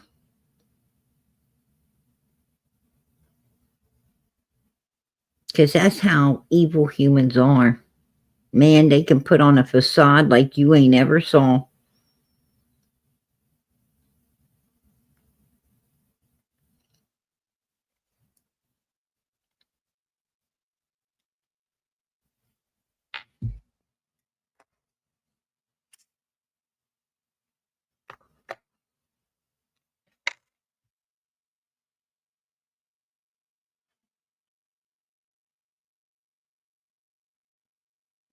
I don't know about that generation stuff. I don't know about that generation, handed down stuff. I don't believe in that. I don't believe in, generational curses and all of that bullshit. I think that God makes everyone their own person. I think God, gives everyone their own choices to either be good or evil. And, I don't believe in that generation stuff because I'll tell you why. Because families have evil people and they have good people. You can have a family, a family of 10 people. And you can have, like only one of them that's, super bad and a big problem. And sometimes you can have a family of 10 people and you've only got one damn good one out of the whole bunch. You've only got one good one out of the whole damn bunch. All the rest of them are evil as hell. But for some reason, one of them ain't. It goes, so I don't believe in, I think it's choice. Either, the majority choose to be, kind and caring and loving, or the majority chooses to be, evil. It's which one that, attracts their attention the most. A lot of people, you got a lot of people that love to work. They love to work and make their own, and and they got a lot of morals, and they got a lot of pride, and they got a lot of dignity, and they got a lot of love, kindness, and caring, and and they're upstanding, law-abiding, God-fearing, good people, citizens. And they love working every day, and they love making their own money and buying their own things and taking care of, themselves and their families, and helping, helping others whenever they can. And they're really good folks. And then you have, a whole lot of people who are just evil as hell. They're lazy. They don't want to work. They want everything handed to them instead of working for it. They think, for some reason, they think they're entitled to for everything to be given to them instead of them having to work for it. And they're just evil. They're just evil. They look to victimize whoever they can to get what they want, when they want, and how they want, without doing anything, righteous to get it, to get what they have. And, there's a lot of people in both areas.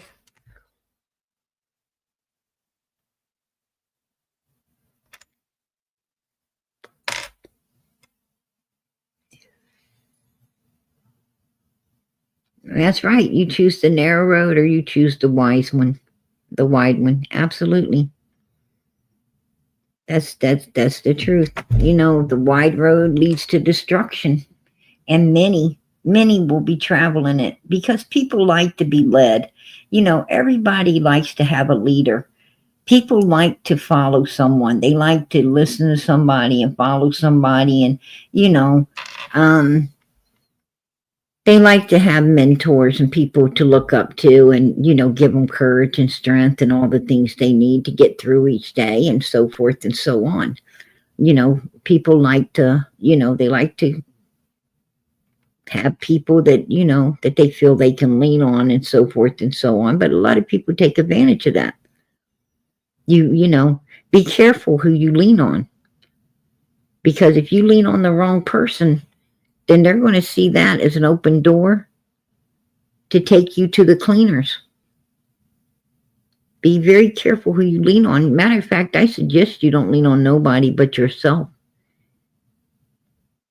You better lean on yourself. If you're going to lean on somebody, lean on God and Jesus Christ. Do not lean on humans. Do not, the day you start leaning on people, the day that you start leaning on other people, is the day that you lose. You lose really who you are. You lose your own strength. And what you don't understand is, when you're leaning on somebody else, they're not strengthening you. You're strengthening them. If you want strength, be the one that's getting leaned on. Because the person getting leaned on is the leader. They're the one with all the strength. They ain't only got your strength. They got, they got their own strength. And now they've got even more strength, because they got to look out for you. It's like when you have a family, like when you're a parent, all your kids, they're leaning on you, and it makes you strong. It makes you got all of the, you got to lean on yourself, and they're all leaning on you, and it just makes you stronger. It makes you, know that you got to get up, you got to do everything you got to do, and, be the person you need to be. And it gives you strength. With all these people leaning on you, it gives you strength to be able to, to pack that big load. But when you start leaning on somebody else, you become weak. And that's, I ain't becoming weak. The only one I'd be leaning on is God and Jesus Christ. And I can't say I necessarily lean on them. I trust them. I love them. I trust them. I have all faith in them. I know if anything's going down, Jesus is going to be there to pick it up.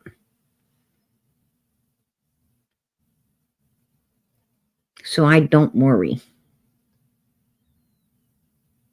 But I'm not going to let anyone have that type of control.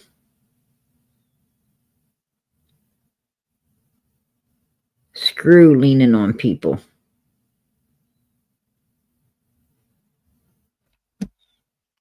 Humans are like broken sticks.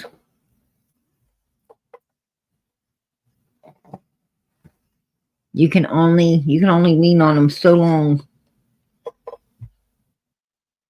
before they're tired of it. So don't ever start leaning to begin with. Just saying, you guys, just saying. But anyway, you heard it out of the horses' mouths. PG didn't say nothing. These people all said it themselves. They're all saying it themselves.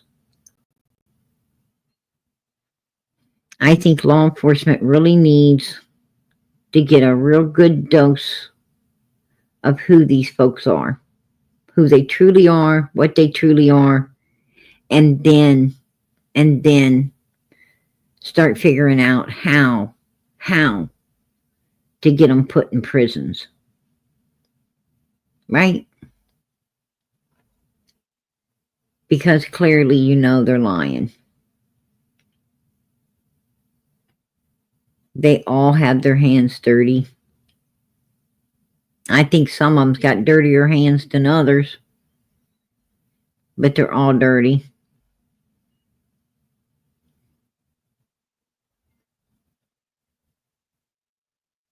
Right? Right, Amanda?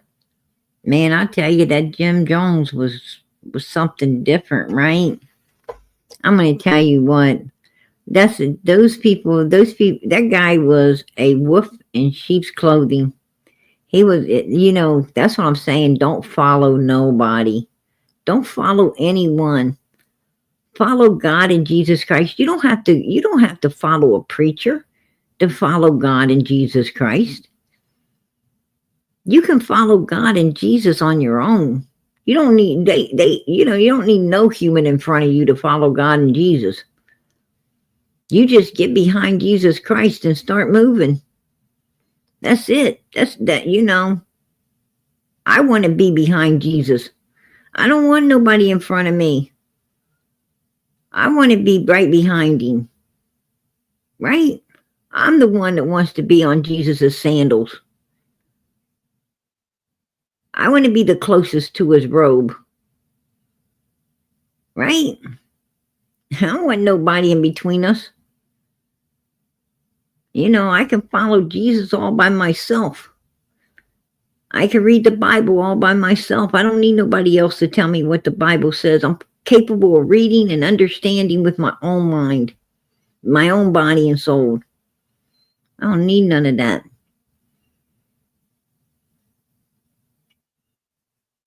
That's what we're working on right now, Anna. That's what we're working on right now. What happened to the gravesite?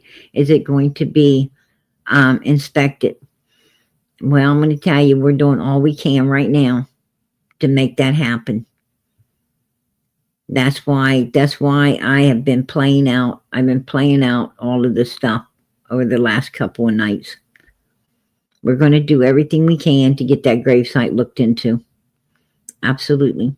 I've got someone listening, and we're going to see where it all goes. We're going to see where it all goes. Hey, I'm going to tell you what, all glory to God. We all love and appreciate you so much, PG. Hey, I appreciate all of you. And it's all glory to God. I'm going to tell you now, like I said, I wouldn't start a channel like this.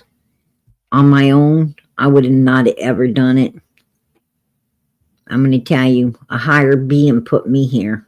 This is something I don't do. I don't do this kind of stuff, you guys. When I say I don't do this, I don't do this. It's not something I do.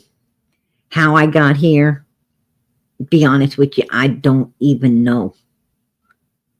I just know I'm here. And I don't know why. I mean, I know it's for Summer and these missing kids and everything, but what I'm saying is I don't know why it had to be me. Right? I don't know why me. I guess maybe I'll, maybe God will answer that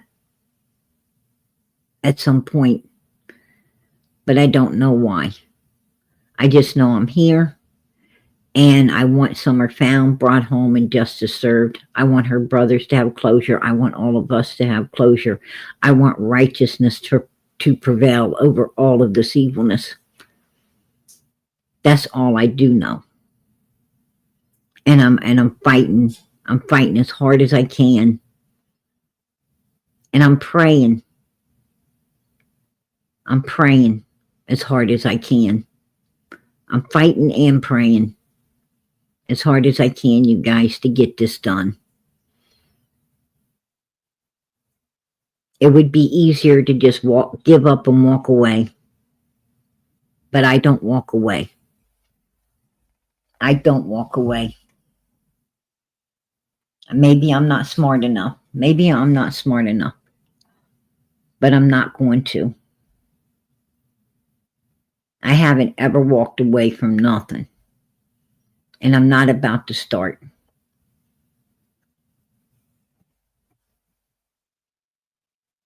When I start something, I do my damnedest to finish it. And I'm going to do everything I can to try to get Summer found. Everything I can to get that gravesite looked into. And I've got people helping. I got people helping right now.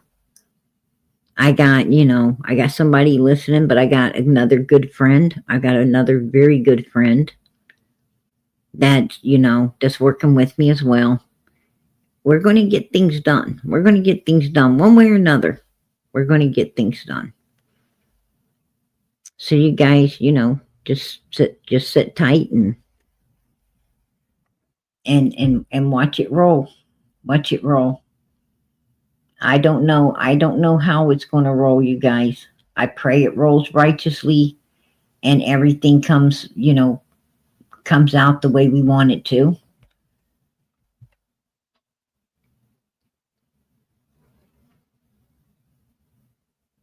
We'll have to wait and see. But keep those prayers going up. Keep them going up for Summer Moon Utah Wells. Keep them going up for Sebastian Rogers. Keep them going up for Michael Vaughn. Keep them going up for little Jack and Lily. Keep them going up for the Idaho Forest family. And keep them going up for Sebastian's daddy, Michael Vaughn's parents. Keep those prayers going up for all of these people who need them. And keep them going up for one another. There's so many people in here needing prayer. So many. And I know you guys don't know what each other wants, but God does. So pray for one another. And know that PG's praying for you. Know that I'm praying for you. And I tell you now, I know a lot of people's praying for me. I know that. And I so appreciate it. God bless each and every one of you who are truly praying for these kids, for each other, for PG. I so appreciate it. And please, let us keep praying. Good night, everybody. God bless. Much love.